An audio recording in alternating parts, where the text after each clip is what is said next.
गमय तमसो मा ज्योतिर्गमय मृत्योर्मामृतङ्गमय।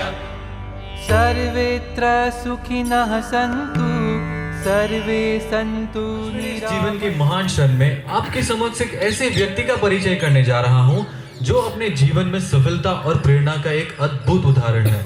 मैं बात कर रहा हूँ मौलिन पंड्या सर की। Maulin Pandya sir infinity group of solutions के डायरेक्टर है। वे अनंत विद्या निकेतन प्राइवेट लिमिटेड के मैनेजिंग डायरेक्टर भी है। उन्हें गुजरात का द बेस्ट करियर काउंसलर का अवार्ड मिला है। उन्हें 2023 और 2021 में बेस्ट कीनोट स्पीकर का अवार्ड मिला है। उन्होंने 4000 से भी अधिक सेमिनार्स अपने जीवन में कंडक्ट किए हैं। उन्होंने 250 से भी अधिक टॉपिक्स पर अपने विचार रखे हैं। उन्होंने भगवत गीता, चाणक्य नीति, रामायणा, मैनेजमेंट लेसन्स और कॉन्फिडेंस पे अपने विचार रखे। आप सब जानते हैं हम अनंत यात्रा की इस यात्रा के लिए जुड़े हैं। ये यात्रा 1 दिसंबर को मौलिन सर के द्वारा शुरू की गई थी। मौलिन सर ने पहले सेमिनार में हमें रामायणा और महाभारत के बारे में बड़ी अच्छी बात कही। उन्होंने बताया कि रामायण हमें मर्यादा, धर्म और अपने जीवन को कैसे नियमित रखा जाना उसमें मदद करे। उन्होंने महाभारत के हर एक गुण के बारे में हमें बताया कि वो जीवन में कैसे हमें अपना जीवन जीने और समझने की सीख देते हैं। आज मौलिन सर अपने विचार वाणी, वर्तन और व्यवहार पे रखेंगे। मैं मौलिन सर से निवेदन करता हूं वो यहाँ भी स्टेज पे आएंगे। उससे पहले मैं सभी दर्शकों से एक निवेदन करना चाहूंगा कि 2 मिनट ले और अपने फोन्स को साइलेंट कर दीजिए। और जिसका भी रजिस्ट्रेशन ना हुआ हो वो यहाँ पर कैंडिडेट्स के द्वारा रजिस्ट्रेशन अपना करवा दे, क्योंकि उनसे सभी को सर्टिफिकेशन दिया जाएगा। मैं निवेदन करता हूँ मौलिन सर का, प्लीज सब लोग तालियों से उनका स्वागत कीजिए। Maulin sir, please welcome.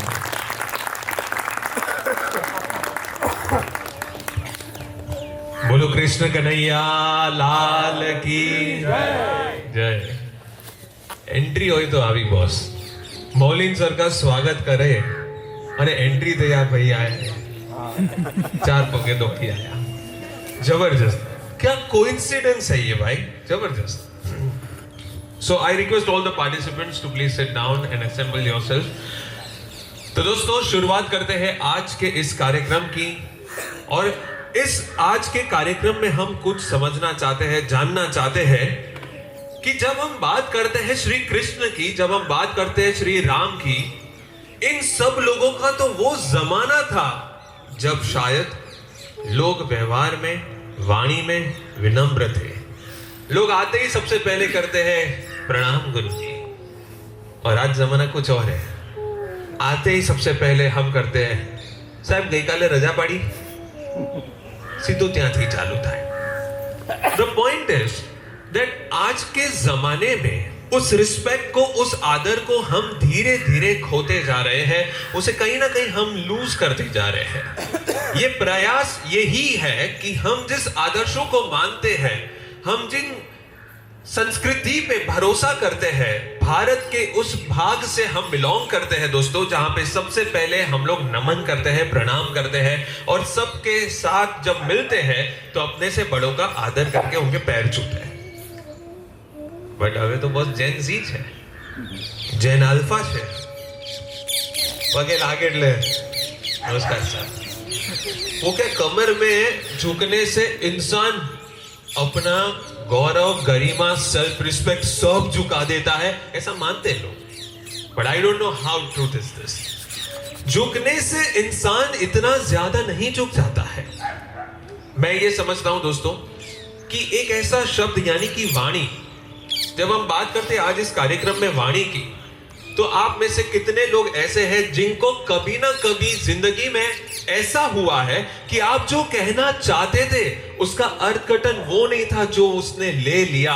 ऐसी घटनाएं कितनों के साथ हुई है?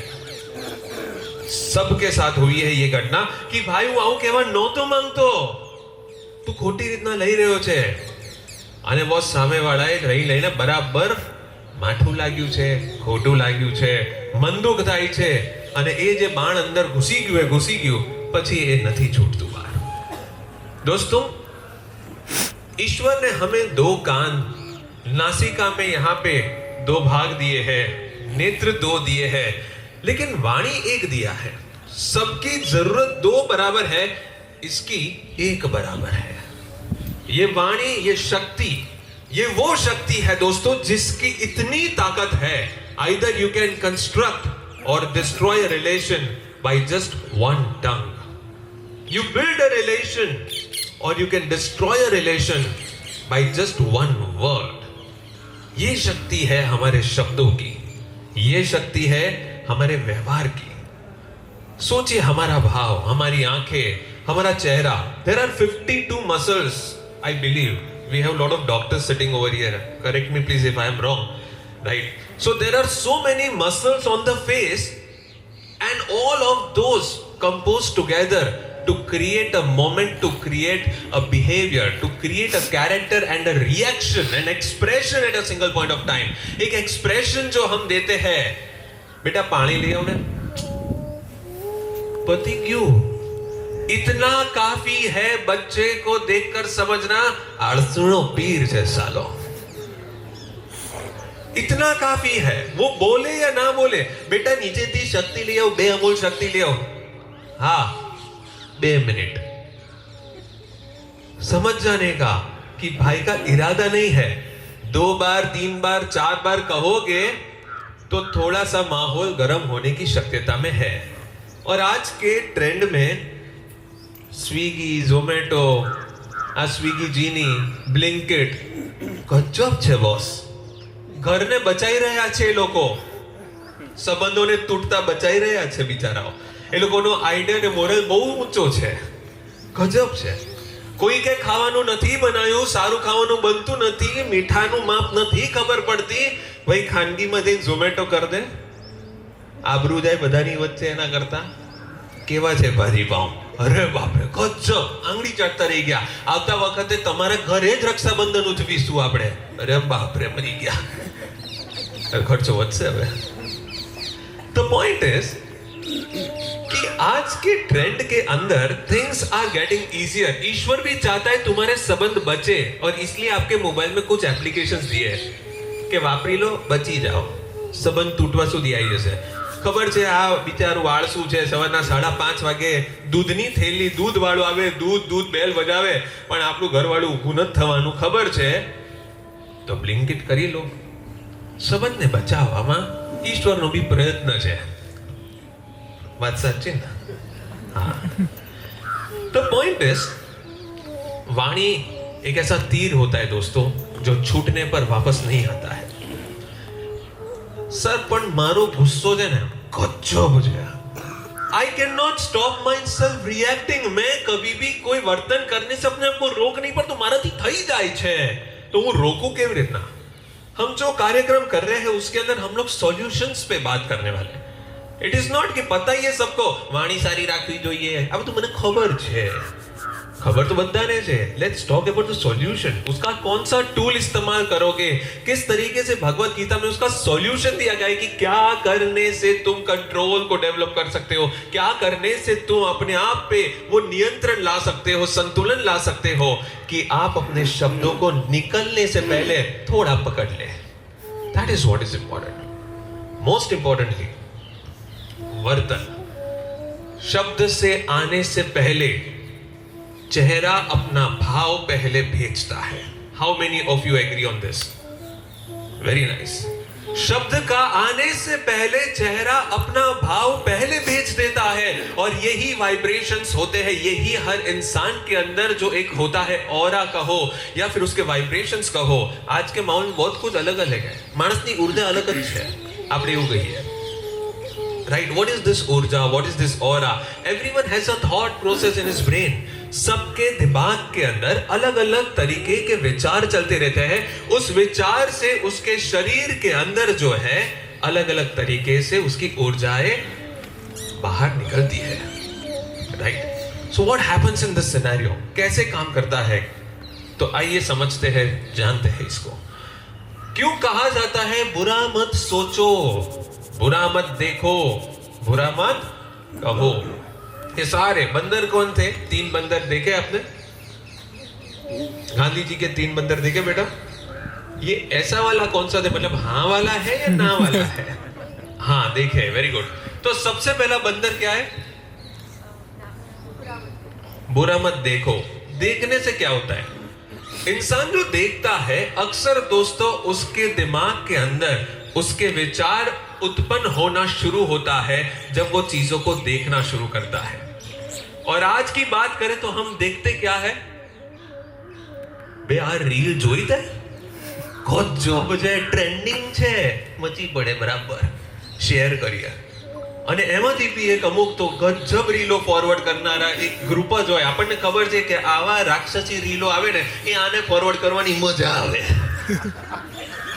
બરાબર માની લો કે દિનકર મહેતાનો ડાયરાના ડાયલોગો આવે આને ફોરવર્ડ કરવાનું ગણીને 3 જણને આગળ એમને જ જાય ઘણી વાર એવું થતું હોય કે આવી આધ્યાત્મિક વાત તો ચલો મૌલિન સરને મોકલીએ તમારા છોકરાઓ ગજબ નવું જેટલું સાંભળે જેટલાનું સાંભળે બધાની રીલો મને ફોરવર્ડ કરતા રહે એટલે હું મારી જિંદગીમાં ઓહો આધ્યાત્મમાં મારો છોકરો કેટલો વિચારો સારું વિચારે છે પણ એ તો ખાલી રીલ મને ફોરવર્ડ થઈ જાય એનો મોબાઈલ ખોલીને જુઓ તો ખબર પડશે કે 40 રીલ બીજાને ફોરવર્ડ કંઈક અલગ જ થાય છે।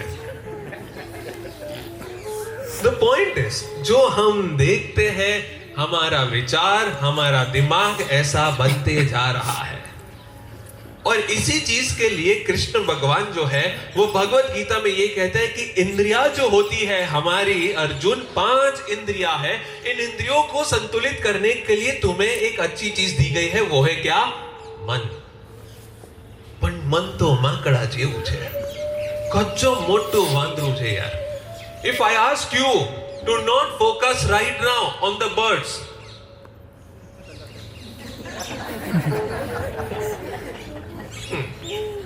birds ही सुनाई दे।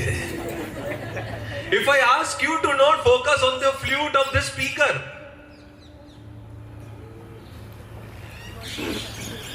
bird भी शांत हो गए। See, this is the मन। उसको ये नॉट समझ में नहीं आता है उसको क्या कीवर्ड समझ में आता है। ये भी તમારા જેવું જ છે જેનજી ઉપરથી છાપું વાંચે હેડલાઇન્સ હોય ને એ આમ કહીએ આપણે કે છાપું વાંચવું જરૂરી છે તો છોકરો હેડલાઇન ના ફોટા જોઈને આવે આ સર આના વિશે આ વાત થઈ છે। Please try to understand one thing कि आपकी जिंदगी में आपका मन जो है जो करना है और नहीं करना है ये डिस्क्रिमिनेट नहीं हो रहा है इसलिए हम कंफ्यूजन के स्टेट में रहते हैं। હું શું કરું શું ના કરું અને એ એટલા માટે થતું હોય છે उसका सबसे बड़ा कारण ये है क्योंकि हमने अपने धर्म को नहीं जाना है अपने भगवत गीता को नहीं समझा है क्योंकि वो एक ऐसी किताब है जो आपको सॉर्ट करके देती है Arjun dos and don'ts are here. अब तुम निर्णय करो whether this thing is falling in the dos और डोंट्स। उसने ये नहीं कहा सबसे पहले अध्याय में अर्जुन विषाद योग में ये कहते हैं जब अर्जुन अपना दुख प्रकट कर रहा है ये कह रहा है कि हे केशव मैं इस गांडी को नहीं उठा सकता मेरे हाथ कांप रहे हाथों में पसीना आ रहा है मैं इस युद्ध को नहीं कर सकता हूं। लेकिन उस वक्त दोस्तों समझने की कोशिश कीजिए कहीं ना कहीं अर्जुन ने ये भी कहा कि हे कृष्ण यदि आप कह दो तो मैं इस युद्ध को करने के लिए तैयार हूं। कृष्ण के ए भाई नहीं हो આ તો કાલે પબ્લિક મારી ઉપર દોડે કે કેવા ભગવાન કરોડોને બજાવી દીધી तो I won't take this part. Krishna बोलते हैं कि नहीं अर्जुन ये निर्णय तुम्हें लेना है कि तुम्हारा बाण चलना चाहिए या नहीं चलना चाहिए किस पे चलना चाहिए किस पे नहीं चलना चाहिए। मैं तुम्हें जो बताऊंगा वो सिर्फ और सिर्फ ये समझाऊंगा कि धर्म क्या होता है what is right the righteousness is important. हमारी जिंदगी में क्या करना चाहिए मैं तुम्हें वो समझाऊंगा फिर उससे तू निर्णय ले कि इस परिस्थिति में ये करना चाहिए था या नहीं करना चाहिए था and you will be clear and that's what happened exactly at that position. यही हुआ कि अर्जुन को पता लगने लगा कि क्या सही है क्या गलत हो रहा है और उसको ये पता चलने लगा कि अब अगर ये सही है और ये गलत है तो मुझे गलत का साथ नहीं देना है।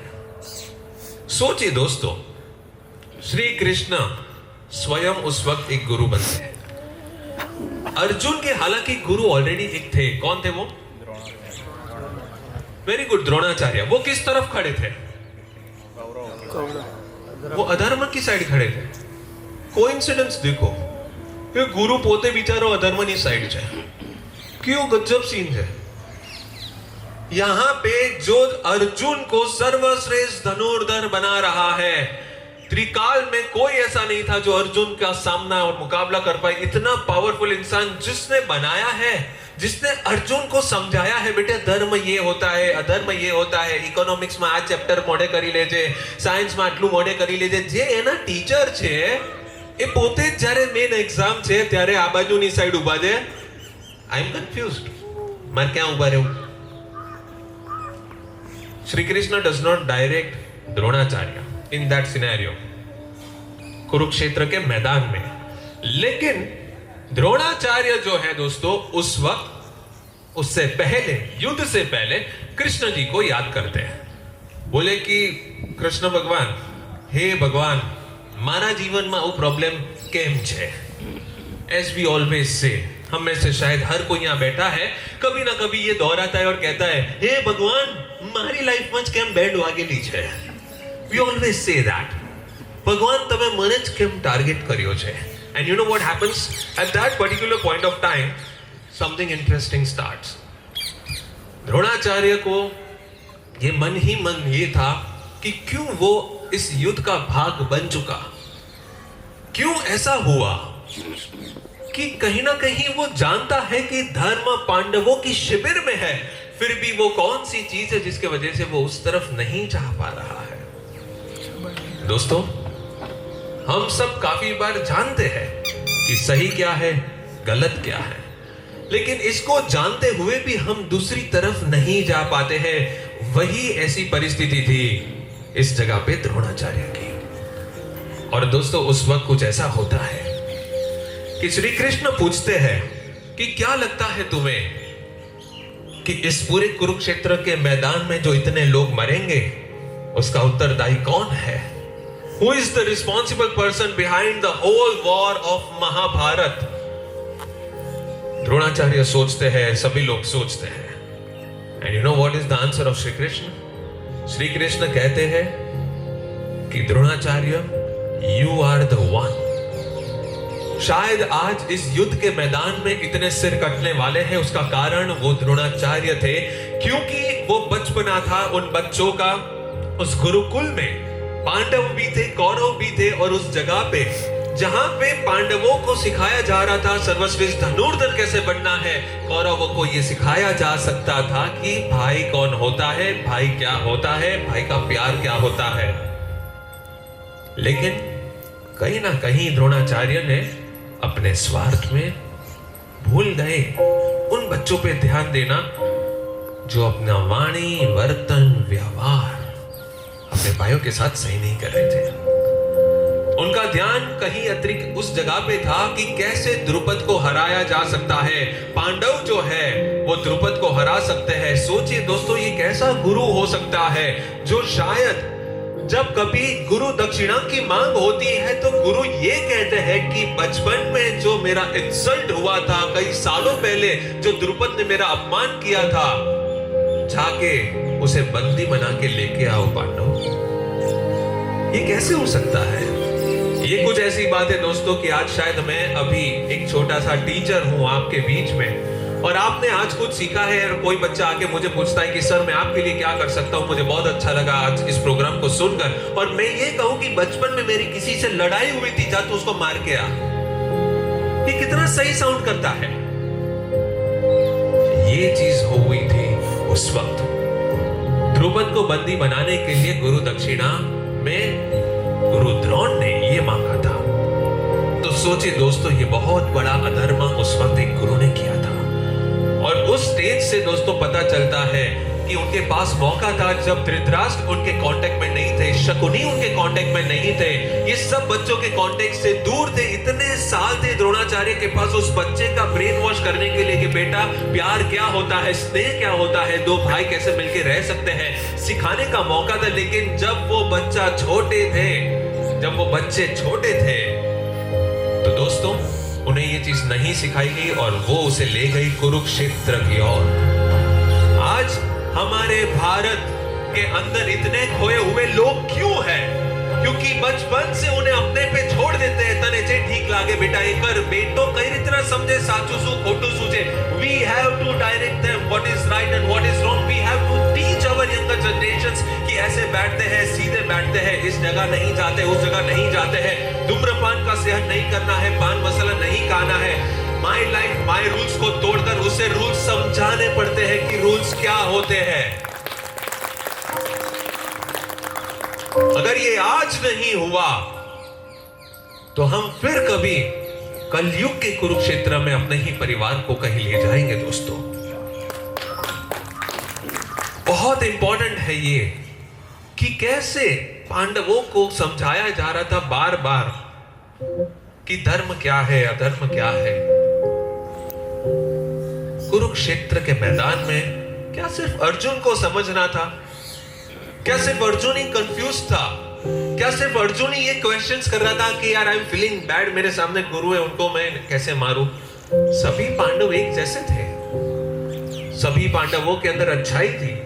क्या भीम को बुरा नहीं लग रहा था सामने उसी के काका को मारना? अवश्य लग रहा था। But Arjun was such a person who was high in emotions like all of us. We are always high on emotions when it comes to us. That is interesting. हम लोग इमोशनल हो जाते हैं जब बात अपने पे होती है, बाकी अपने कितना टका तेल लेवा गयो। So the point is, तो वाणी वर्तन व्यवहार पे हम फिर से आते हैं। एक पॉइंट यहां पे ये आता है दोस्तों समझने के लिए कि एक घटना ऐसी बनती है महाभारत में, जब कोई हंसता है किसी के गिरने पे। क्या हुआ था सबको ये घटना पता होगी। वो बेचारे स्टूडेंट्स मेरे सामने, अरे सर पाछू क्या भरा हो जो हमने नहीं खबर महाभारत यार। It's okay, all my students, dear students, जो मैं जिनको जानता हूँ, जो बेचारे पांडवों के नाम खोज रहे थे, जिस दिन मैंने पूछा पिछली बार कि 5 पांडवों के नाम क्या है, तो बेचारा गूगल करवा लगा, सर मैंने पूछ से भरा ही नहीं।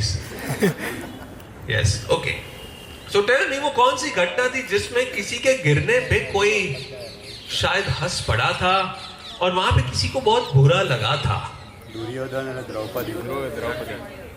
दुर्योधन के पानी में गिरने से इंद्रप्रस्थ की वो यात्रा कर रहे थे और उस वक्त जो है द्रौपदी और उसकी जो सखिया थी। अब ये भी बहुत लोग क्वेश्चन करते, द्रौपदी नहोती हसी, एने नहोतुं कीधुं के अंधे का पुत्र अंधा, एनी बाजुमां जे हती ने एणे कीधुं तुं।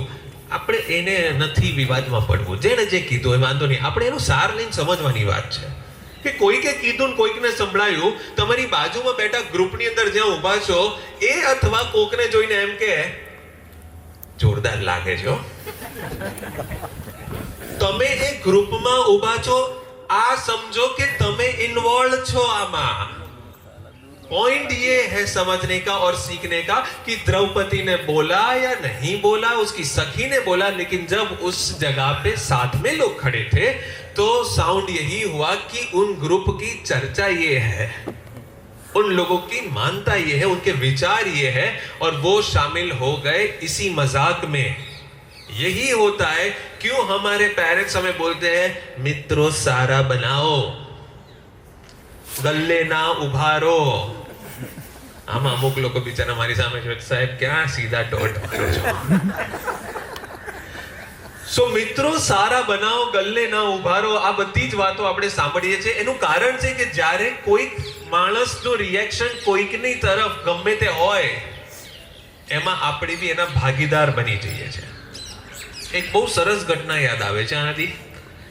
સો there was one time when one of my brother went to a Xerox shop for photocopy। तो फोटोकॉपी की नोट्स चल रही थी, वो तब तक बाहर खड़ा था। अब जेरोक्स की दुकान के बाजू में गल्ला था। कुछ स्टूडेंट्स वही स्कूल के जो थे वहां पे उस वक्त सिगरेट स्मोक कर रहे थे, स्कूल से बंक मार के। ये भाई तो स्कूल ही नहीं गया था लेकिन था उसी स्कूल का। अब हुआ ये कि वो ग्रुप सिगरेट पी रहा था और ये भाई जो थे वो वहां पे सिर्फ खड़े थे। अरे केम जे भाई मजा में। उतने में वहां से उस स्कूल के प्रिंसिपल सर नजदीक से निकलते हैं, स्कूल के यूनिफॉर्म को देखते हैं और बाद में तुरंत बाहर आके सबको उठा के ले जाते हैं और सबको सस्पेंड कर दे। उसमें बेचारा मेरा भाई भी लेवा गया। बोले साहब वो तो कायदेसर स्कूले आयो ज नहोतो पण तू फूकतो तो। અરે હું ઝેરોક્સ કરાવવા આવ્યો, જોવો ત્યાં પ્રિન્ટર ગરમ છે, જપાજપ સ્કેનિંગ ચાલે, તમે જો હું ખરેખર સાચું બોલું છું. એ બધું તારો જવાબ પપ્પા મમ્મી આપશે. ભરાઈ ગયો બિચારાનું, સસ્પેન્શન ऑर्डर निकली गयो. The point is, जहां पे आप खड़े रहते हैं उसमें मान लिया जाता है कि आप उसी के भागीदार हैं. द्रोणाचार्य धर्म के बारे में बहुत अच्छा जानते थे.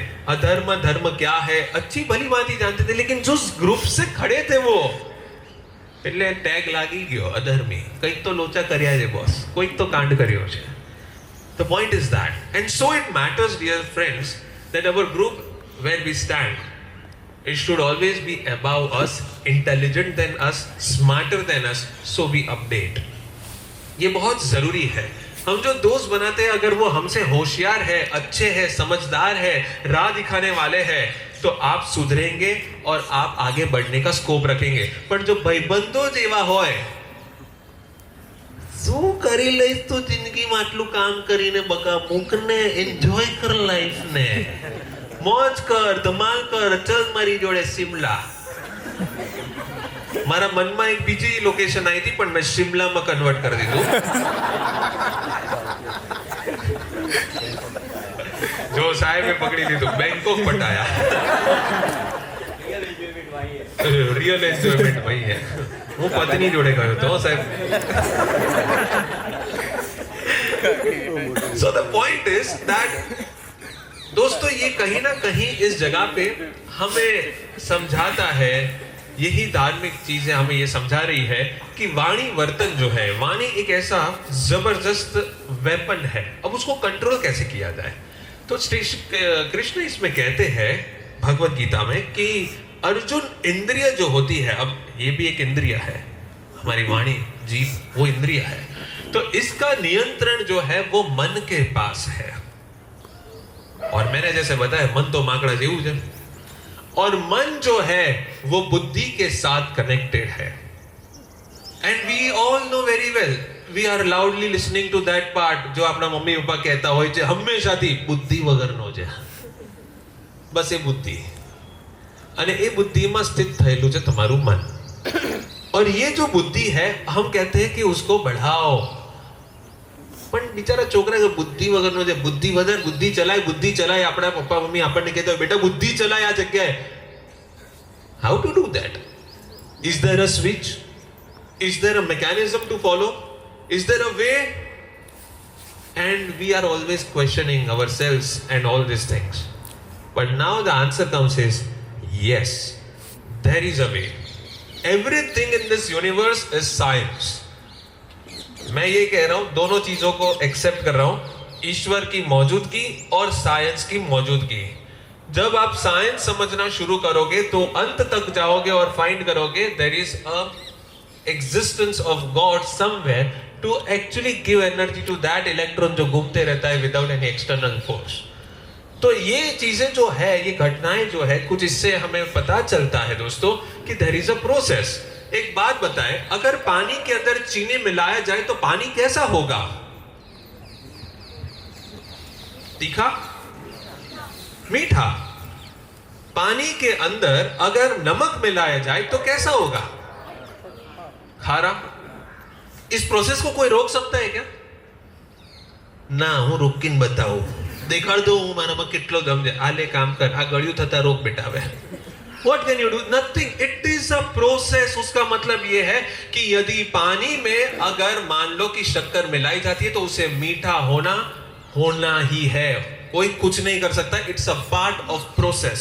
In the similar way, try to understand, हर जगह पे एक प्रोसेस इन्वॉल्व है. अगर मान लो कि कोई प्लास्टिक की चीज है, उसे गर्म की जाती है तो उसे पिघलना जरूरी है. Yes or no? There is a process involved in everything. तो ऐसा भी हो सकता है कि अगर आप आगे बढ़ना चाहते हैं, कामयाब होना चाहते हैं, तो आपको प्रोसेस समझना होता है. उस प्रोसेस को अगर आप फॉलो करते हो स्ट्रिक्टली, अगर प्रोसेस का वो कोड आपको मिल गया तो उसे उस तरफ जाना कंफर्म ही है, होना ही है, क्योंकि ईश्वर ने डिजाइन कुछ ऐसा किया है. There is always a process. He is our Mitra, don't worry. वो घूमता रहेगा, चद्दरों के साथ खेलेगा. हाँ? कोड लगा हुआ है उसको. टैग लगा हुआ है, QR लगा हुआ है। अरे कोई बात नहीं, वो सबको सूंघेगा, वो देख रहा है, एसेस कर रहे हैं सब लोग जाग रहे कि नहीं। उसको हमने ही लगाया हुआ है काम पे। ओके, तो यस सर, बहुत अच्छा लगता है। ये मजा आएगा वो बाकी पब्लिक ने म्यूजिक जो है वेरी नाइस। वो ma'am It's a very good effort. किसी को और कुछ चाहिए? Very nice. So now moving ahead with the one of the most important part. मैं चाहता हूं दोस्तों, जिसने वाणी, वर्तन और व्यवहार की जो बात की थी, वो यहाँ पे अब एक नए मोड़ पे हम जाते हैं। जिस तरीके से श्री कृष्ण ने बात की थी अर्जुन के साथ, उस छोटी सी चीज का एहसास करते हैं। I request all of you to please close your eyes. सभी लोग अपनी आंखें बंद करें और एक गहरी और लंबी सांस ले। Everyone please close your eyes और एक गहरी और लंबी सांस ले।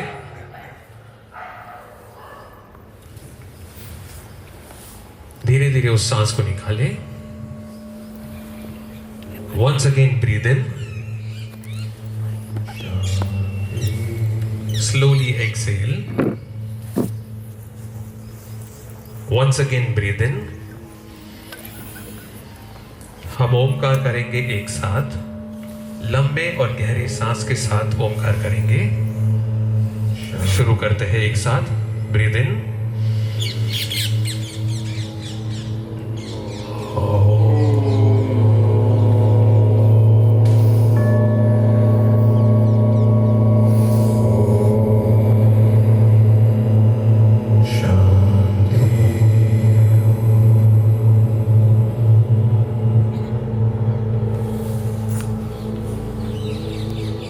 relax your mind, relax your body.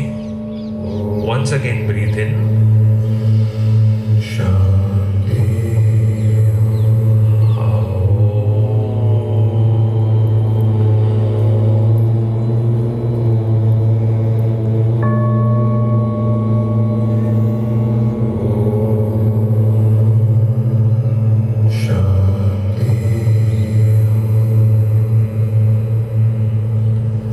Breathe in.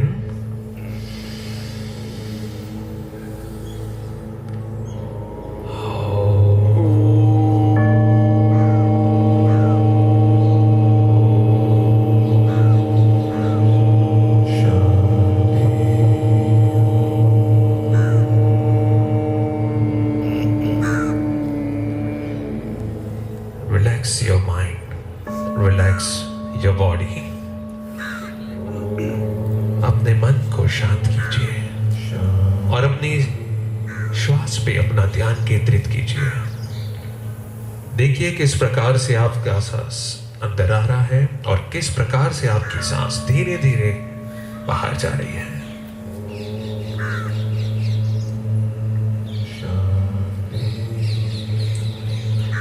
हम अपनी बंद आंखों में अपने मन की शक्ति का इस्तेमाल करके कहीं दूर एक बड़े से मैदान में हम चलते हैं। एक छोटी सी इस यात्रा में हम आगे बढ़ते हैं। अपनी बंद आंखों में कल्पना कीजिए दोस्तों कि आप इस जगह से कहीं दूर यात्रा करते हुए बड़े से मैदान के बीच जा पहुंचते हैं।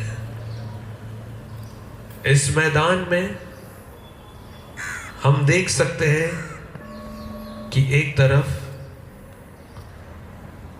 बहुत ही बेहतरीन बड़ी सी सेना हमें नजर आ रही है। दूसरी तरफ बड़ी ही तादाद में सागर समान योद्धा खड़े हैं। कल्पना कीजिए दोस्तों, दोनों ओर सेनाएं खड़ी हैं। इस मैदान में बीच में एक रथ खड़ा है। दिव्य रथ है वो।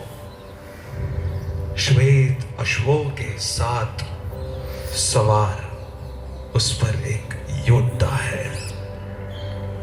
उस योद्धा को आप बड़े शक्तिशाली रूप में देखते हैं। उसका कद सबको आकर्षित करे वैसा है। उसके केश, उसके बाहु, उसका तेज, उसका मुख अपने आप में एक विजय के सभी लक्षण हमें उसके रूप को देखकर हमें स्पर्श होना शुरू हो जाते हैं। और इस योद्धा के आगे एक सारथी है जिस पर एक मोर पंख सवार है। उस मोर पंख को देखने की कोशिश कीजिए। उस चेहरे को निकट से आकर देखने की कोशिश कीजिए। उस छोटे से हास्य को देखिए, उस मुस्कुराहट को देखिए जो दो सेनाओं के बीच में सारथी खड़ा है, शायद मुस्कुरा रहा है। इस परिस्थिति को देखकर वो स्थिर है।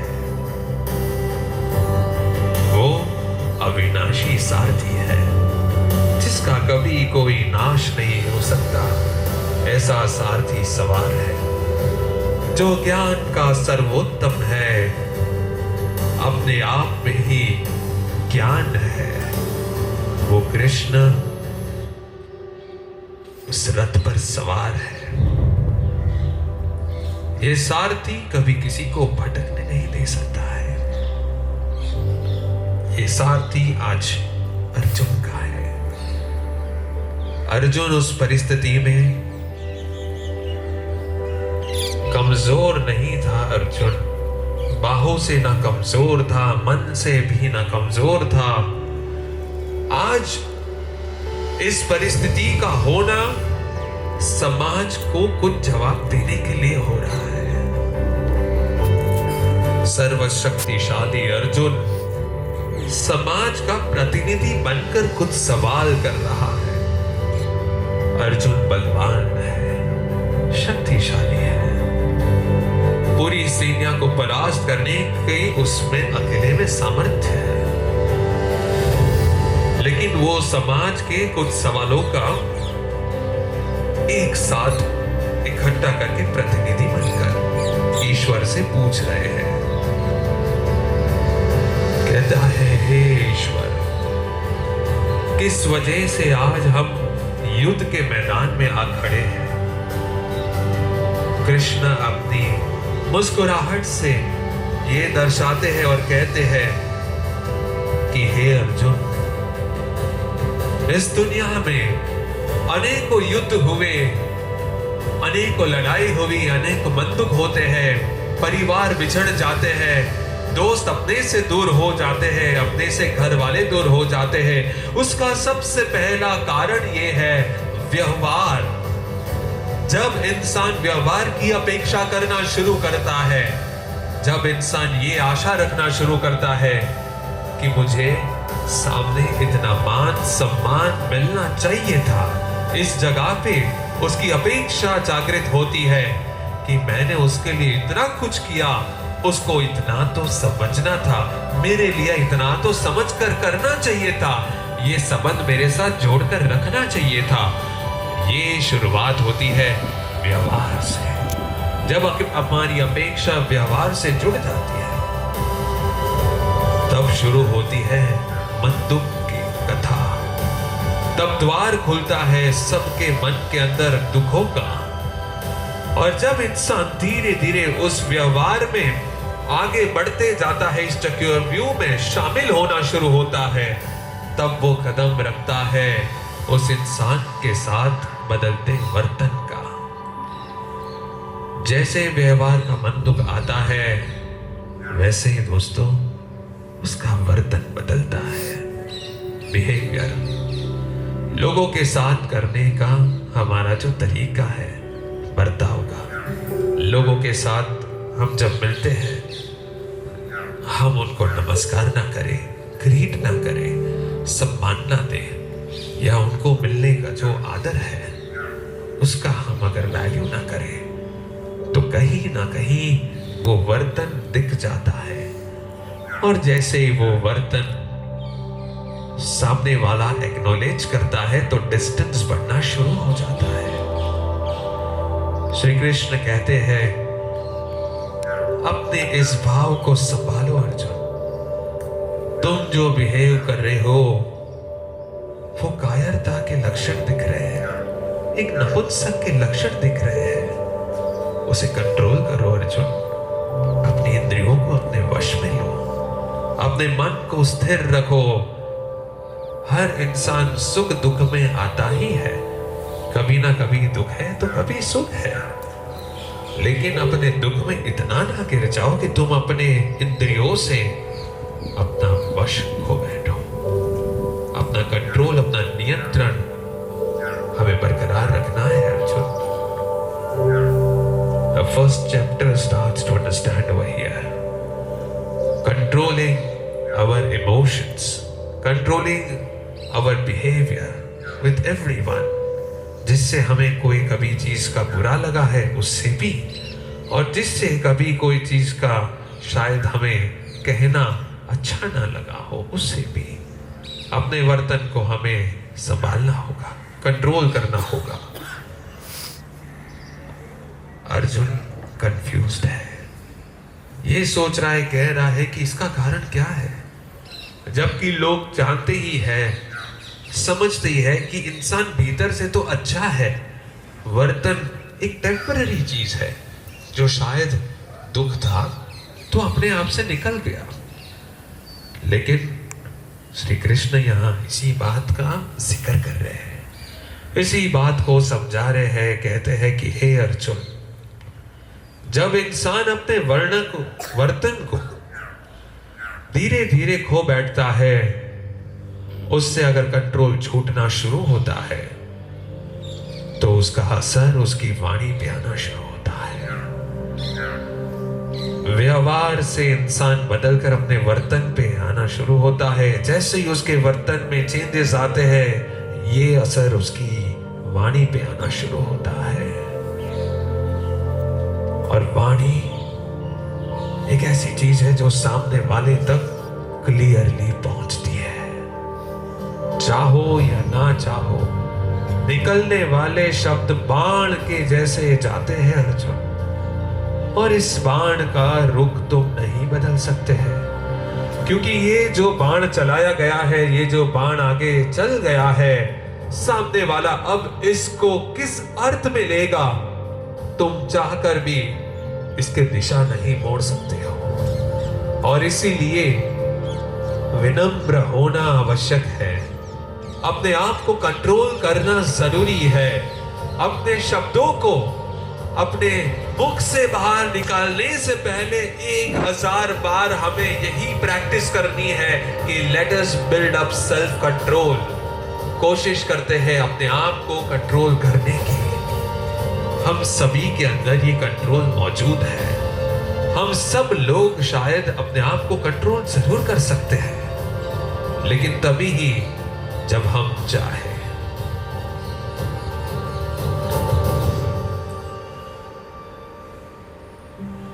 इस जगह पर अर्जुन ये बैठकर सोच रहा है कि आपकी कही हुई बातें सत्य है केशव। धीरे धीरे अर्जुन समझते जाता है, ईश्वर को पूछते जाता है कि हे केशव, मैं कैसे मान लूं कि आज आप जो कह रहे हैं ये सारी चीजें इंसान के लिए जरूरी है।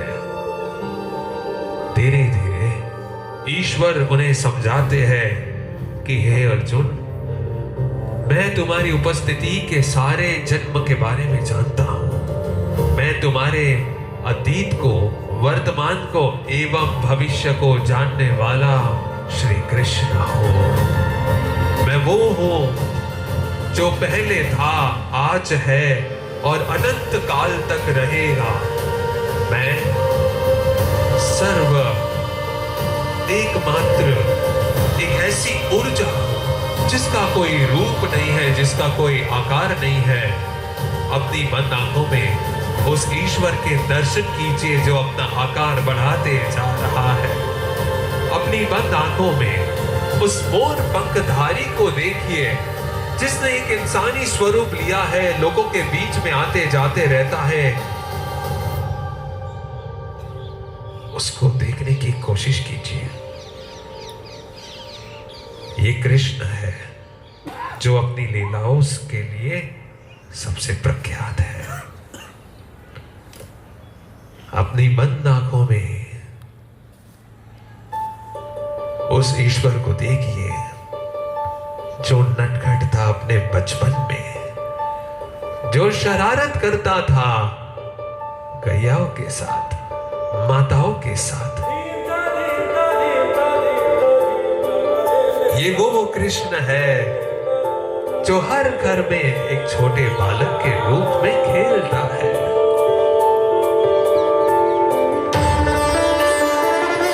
ये वो कृष्ण है जिसने अपनी बढ़ती उम्र में अधर्मी कंस का वध किया। ये वो कृष्ण है जो त्रिलोक का स्वामी है। ये वो कृष्ण है जिसने सबको देखा, सबको जाना, हर अधर्मियों को अपना परिचय करवाया, लेकिन अपने ही वंश का नाश उसे स्वीकार था।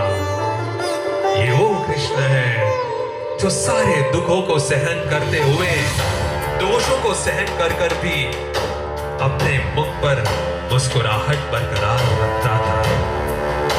ये वो कृष्ण है दोस्तों जो हमें यही सिखा रहा है कि परिस्थिति चाहे कुछ भी हो, कठिन हो, अग्नि पे चलने समान भी क्यों ना हो, मुख पर ये तेज, मुख पर ये मुस्कुराहट, अपने मोर पंख को सर पे लिए लोगों को हंसना सिखाने वाला ये वो कृष्ण है। उसके दिव्य स्वरूप को देखिए, ऊर्जा से अनंत, जो प्रकाश है, अंधकार को दूर करने वाला है। ये अविनाशी, जिसका कोई इंसल्ट नहीं कर सकता है, जिसका कोई सम्मान कभी कोई पूर्ण नहीं कर सकता है।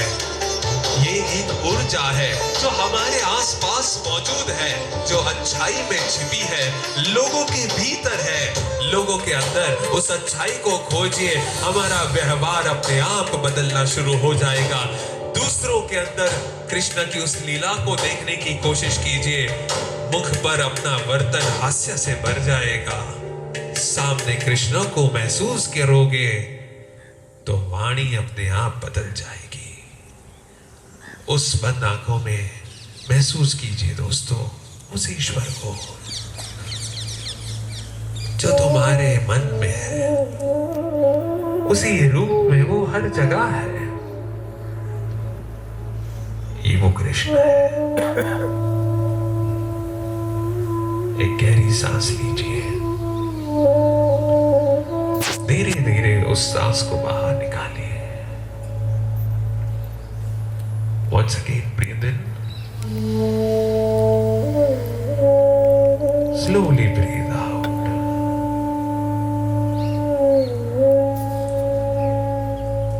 अपने दोनों हाथों को अपनी आंखों पर रख दीजिए।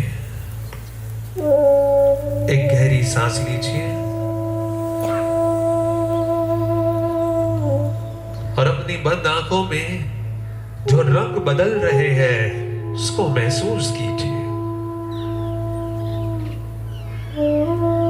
सिर्फ हाथों को आंख पर रखने से बंद आंखों में भी अगर रंग बदल जाता है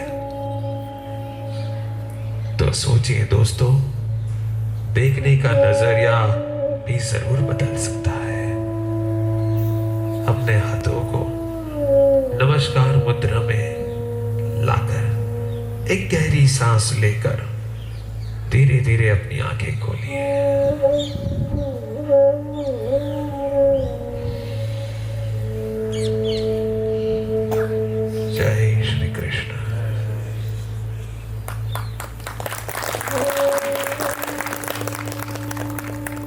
दोस्तों, ईश्वर हमें अनंत बार ये कहता आया है, व्यवहार एक ऐसी अपेक्षा है लोगों से जिस पर तुम्हारा कोई कंट्रोल नहीं है।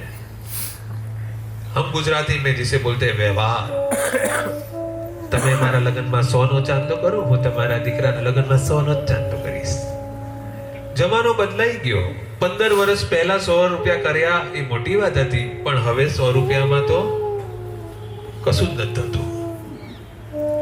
ધ પોઈન્ટ ઇઝ, આટલું સમજવું તો જોઈએ ને. અપેક્ષા, વ્યવહારની અપેક્ષા ધીરે ધીરે મનની અંદર નેગેટિવિટી બિલ્ડઅપ કરે છે. मैं एना बर्थडे में एनी पोस्ट मूकी थी, टैग करियो तो एने मारी बर्थडे में मने टैग ही ना करियो, स्टोरी पोस्ट ही ना करी. गजब छे. दुख लेवा होय तो केटला भरपूर लई सको छो. सागर पड्यो छे, ज्यां शोधवो होय त्यांथी दुख लई सको छो. जबरदस्त छे. भगवाननी मजा ए छे के તમને આગળ કંઈક જબરજસ્ત બી બતાવશે અને પાછળ દુઃખનું સાગર બી બતાવશે. પણ આપણને હંમેશા આગળ સુખ તરફ જવું છે, પાછળ જોતા જોતા જવું છે. પ્રોબ્લેમ એ છે. So what happens over here is that हम सभी लोग जो यहाँ बैठे हैं, उसे सबसे पहले अगर इस प्रोसेस को समझना है कि सर कैसे अपनी वाणी को कंट्रोल करे, किस तरीके से अपने आप को इंद्रियों को कंट्रोल करे, तो शुरुआत होती है दोस्तों अपेक्षाओं को कंट्रोल करने से. पण आई जाए sir, expectations rise up easily. When we meet a doctor, we expect the result. હું પહોંચ્યો થઈ જ જશે, આ ડોક્ટર બેસ્ટ છે, નંબર 1 છે. આપણે સર્જન પાસે જઈશું તો આ કામ થઈ જ જવાનું છે, હવે પતી ગયું, આ ડોક્ટર નંબર 1 છે. And that doctor also tells sometimes, perhaps he knows everything, almost everything. The end result also he knows, but what he gives is hope. क्योंकि उन्होंने अपने जीवन काल में इतने चमत्कार देखे हैं, जो नहीं होना था वो भी संभव हो चुका है. Body has more than, I believe, 15,000 chemical reactions going on in 1 second. उससे भी ज्यादा होते होंगे. एक शरीर के अंदर इतने सारे केमिकल रिएक्शन होना, हम लोग सोचो इमेजिन भी नहीं कर सकते. Perhaps no machine is able to do that. This many number of chemical reactions. What a super power we are. What a super creation we are. इतना सुपर पावर और सुपर क्रिएशन होकर हमें इतनी शक्ति दी गई है, इतना पावर दिया गया है कि तुम ये कर सकते हो, वो कर सकते हो, अपना पॉजिटिविटी बढ़ाओ, अपनी सोच बढ़ाओ, ये करो. અને આપણા જીવનનો દુઃખ શું છે? મને બોલો લે ફોન ના કર્યો. આપણા લાઈફની અંદર સમસ્યા શું છે? મને બોલે એને પાર્ટીમાં ઇન્વાઇટ ના કર્યો. આ દુઃખ છે, આ ચર્ચા છે. એટલે ભગવાન પોતે વિચાર કરે કે હનુમાન જેવું બળ આપ્યું છે મેં તને, આટલો શક્તિશાળી બનાવ્યો છે, આટલો જ્ઞાની બનાવ્યો છે, આટલો સમજદાર બનાવ્યો છે, અને બોલ બકા તારા જીવનમાં તકલીફ શું છે? મારો છોકરો મારું માનતો નહીં, મારું ઘરવાળું મને ઇગ્નોર કરતું હોય છે, હું કહું એમ નથી કરતું. પ્રોબ્લેમ તો જો તમે ભગવાન પાસે લઈને બી જાઓ છો, એટલે ભગવાન પોતે વિચાર કરે. આને નેક્સ્ટ બોલાવો યાર, token number next. He also will try to skip up. Try to understand. Sometimes when we go to a temple, जाने से पहले, मांगने से पहले 2 बार सोच लो, क्या ईश्वर अगर अब भी ही सुन लेगा, एग्जैक्ट इस मोमेंट में सुन लेगा और वो तथास्तु बोलने वाला हो, तो is this the life's problem you want to resolve? अब्बा नहीं मान रहे. Is this the last resolution you want in your life? मान लो कि भगवान इसी क्षण पे आके तुमको पूछे जीवનમાં બોલ બગા શું તકલીફ છે, શું જીવનમાં પ્રોબ્લેમ છે. આપણે કેવી કેવી વસ્તુઓ લઈને જઈએ છે. અમારે જમીન પર સ્ટે ઓર્ડર આવ્યો છે, આ એક કામ નીકળી જાય પછી બધું સેટ છે મેડમ, લાઈફ આખી સેટ છે. કેટલી જમીન છે? 2 વીઘા. 2 વીઘા જમીન માટે થઈને એ જશે મંદિરોમાં ને એવી રીતના. અને ભગવાન ખરેખર 1 સેકન્ડ માટે જો આવી જાય અને પૂછે કે બોલ બેટા શું છે તારી લાઈફની અંદર, જે પ્રોબ્લેમ ને સોલ્યુશન હોય.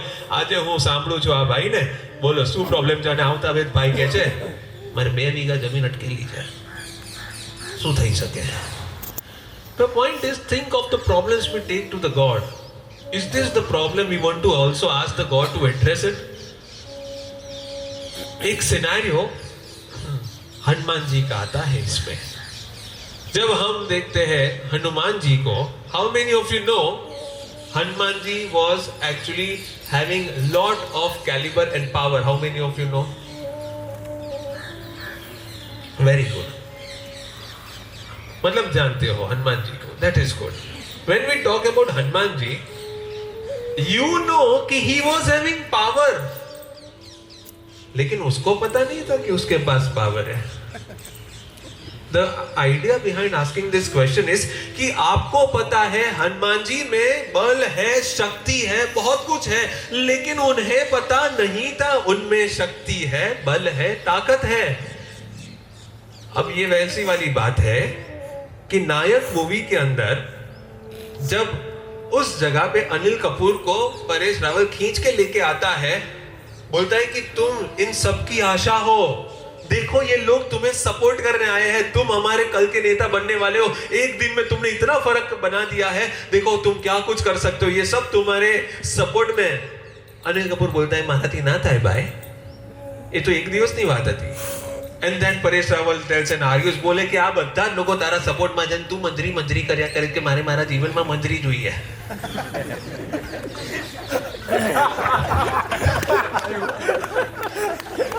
So the point is that somehow we are doing the same thing. You have caliber, you have potential, you have support, you have everything. But મારે મારા જીવનની અંદર છે ને મને સંતુષ્ટ છું. આપણે કોઈ લાઈફની અંદર સ્ટ્રેસ નથી જોઈતો. આ સાલું સ્ટ્રેસ શબ્દ ગજબ આવી ગયો છે. આજના જનરેશનની અંદર સ્ટ્રેસ પીક ઉપર ટ્રેન્ડિંગ છે. #stress. I don't understand why this stress do even exist. और स्ट्रेस किस बात का? साहेब बहुत स्ट्रेस હોય તમને ખબર ના પડે, તમારે તો શું છે બોલીને જતા રહેવું છે. મારા જીવનમાં મારા જગ્યાએ આઈને જોવો મારા જીવનની પરિસ્થિતિ કેટલી વિખરાયેલી છે. જોયો પક્ષીઓ આઈને ગયા, સાચી વાત છે, સાચી વાત છે, સાચી વાત છે. આપણે એમ ગયા પક્ષીઓને કેટલું શાંતિ છે, ઉડ્યા કરવાનો મોજ છે, ઉપરથી આખો એરિયલ વ્યૂ લેવાનો, ગમે ત્યાં ચરકી નાખવાનું, જે હારું વ્યક્તિ દેખાય એનો ખભો બગાડવાનો. શું ફન એલિમેન્ટ છે લાઈફની અંદર. જો साची बात है, साची बात है. The point is हमें हर किसी की जिंदगी आसान लगती है, लेकिन क्या कभी आपने चिड़िया को अंडा रखते हुए देखा है? Don't get into literal sense कि अंडू हम बाहर आवतू है. I'm not talking about that. I'm talking about forming a nest. जब वो एक घर बना रही है जहां पे उसको अंडा देना है, जिस घर को वो बना रही है, do you know it is a struggling thing for his life? And there are so different types of birds. તમારી જ વાત થાય છે, શાંતિ પણ.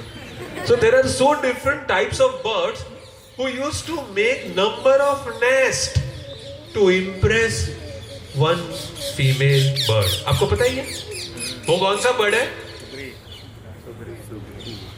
कયું? સુગ્રી. સુગ્રીનો માળો આપણે જે કહીએ, રાઈટ? The humming bird. या सो कुछ ऐसा है कि दोस्तों वो जो बर्ड है उसको 5-7 ऐसे घर बनाने पड़ते हैं to impress that one whom he loves actually. और वो सिलेक्ट करती है कि मारे कया घर में रहવું છે. તો વિચાર કરો એ લોકોની લાઈફમાં બી કેવો સ્ટ્રેસ છે બોસ. બધાના ઘરનો પ્રોબ્લેમ છે. આ ઘર નાનું પડે છે, આમાં બેડ આ બાજુ રાખીએ, કબાટ આ બાજુ રાખીએ. અરે બર્ડ્સમાં બી આવું ચાલે છે. એ લોકોએ 5 ઘર બનાવે, એમાંથી નક્કી કરે કે આમાં રહીએ, અને પાછી નાટક તો જો તો જ હું ઈંડું આપું. સ્વેગ છે યાર. ઓલો કે રહેવા તૈયાર નહીં, ઈંડું તો જ આપીશ, હું તારી જોડે તો જ આવીશ. Think of this scenario.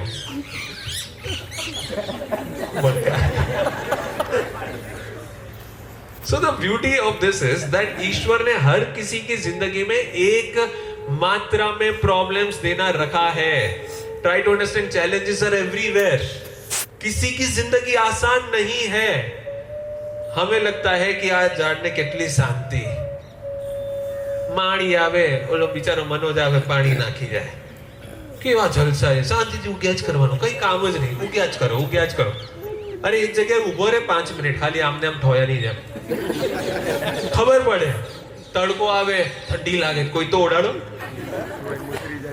તમને આઈડિયા આવશે how difficult even a tree is having what kind of thing. આ ભમરો કાનની બાજુમાં છે, you are not allowed to move your hand. વિચારો કેવું ફીલ થાય, કાનની પાસે ભમરો આવે and you are not allowed to move it.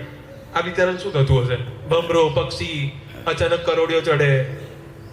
So everyone has equal amount of problems in their life. They are dealing with it. Don't need to cry on that. The biggest thing is Hanumanji was known for one of the best part, and you know what was that? Hanuman ji का माना जाता है कि वो एक ऐसे इंसान थे, वो एक ऐसे वानर थे जो विनम्र थे, down to earth. He never had any kind of, you can say abuse in his life or talking rudely to someone. वो कभी ऐसा नहीं था. वो इतने विनम्र थे कि जब कभी वो जाते, लोगों के साथ बैठते या फिर लोगों को रास्ता दिखाते तो वो पहचाने जाते थे अपने विनम्र स्वभाव के लिए. अब इमेजिन करो कि आप में से हर कोई यहाँ जो बैठा है उसे एक व्यवहार शुरू करने के लिए सबसे पहले क्या करना होगा?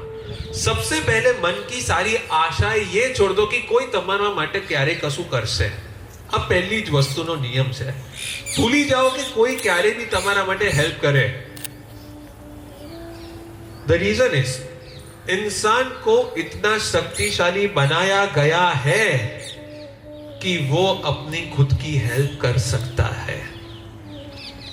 हेल्प જોઈએ બધા શક્તિશાળી છે, અને જ્યારે તમે સ્ટ્રગલ કરશો ને તો જાતે જ હેલ્પ આવી પણ જશે.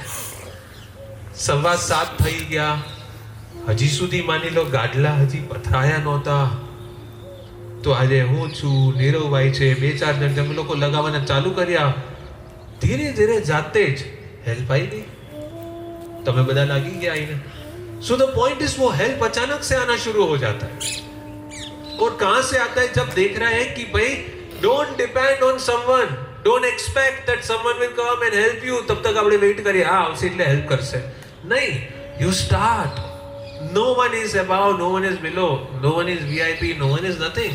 You start and you start your action. That is what is important. The biggest element of expectation, when we drop it down, तो अपने आप ही जिंदगी हमें खुशी महसूस होना शुरू हो जाता है. We start looking good in people. હવે થાય શું ખબર છે? એક્સપેક્ટેશન મૂકવાની જ્યારે આવે ને તો ઘણા લોકો પૂછે કેટલે સુધીની એક્સપેક્ટેશન મૂકીએ, કઈ કઈ વસ્તુ સુધીની મૂકીએ. રાઈટ, આ મારો છોકરો છે ને એને મારું ધ્યાન તો ભવિષ્યમાં રાખવું જ પડશે ને. એને આટલું તો સમજવું જ જોઈએ ને કે એના બાપાએ એને મોટો કર્યો, ઉછેર્યો, આટલો સરસ મજાનો એને ભણાયો, વિદેશ મોકલ્યો. બાપાએ પોતાની મિલકતને ક્યાંક ને ક્યાંક મોર્ગેજ મૂકી અને 50 લાખ રૂપિયા બિચારાએ મોર્ગેજ મૂકીને વિદેશ મોકલે છે. તો એને આટલું તો સામે કરવું જોઈએ મારા માટે. આવું થતું હોય. અમારે ઓવરસીઝમાં જબરજસ્ત પેરેન્ટ્સ મળે, અમને ગજબ પેરેન્ટ્સ મળે, અને એની અંદર મોર્ગેજ મૂકવાની વાત આવે. છોકરો તો એકદમ હા હું ફરીથી ટ્રાય કરીશ ને, ડન છે, આ વખતે થઈ જશે, ફરીથી કરીશું આપણે. એટલે પપ્પાને 50 લાખ ભરાયા હોય ક્યાંક, અને એને કોઈ ટેન્શન ન હોય. આપણે ફરી આઈએલટીએસ આપીએ, ફરી એક્ઝામ આપીએ. 17,000ની એક્ઝામ વારંવાર 5 વાર આપે માણસ અને વિચાર કરે એને કાંઈ વાંધો નથી. કેમ? બેંક છે. કઈ છે? આપણી સારી Paytm, pay two mother. Mummy છે, મમ્મી બધું સાચવી લે. બરાબર. છોકરાઓ સૌથી વધારે પહેલા ફોડે કોને ખબર છે? મમ્મીને. ઇમોશનલ હોય મમ્મી, મમતા ભરાયેલી હોય બિચારી માં, એટલા માટે. And now to understand this sequence, there is one important thing coming up. And you know what is that?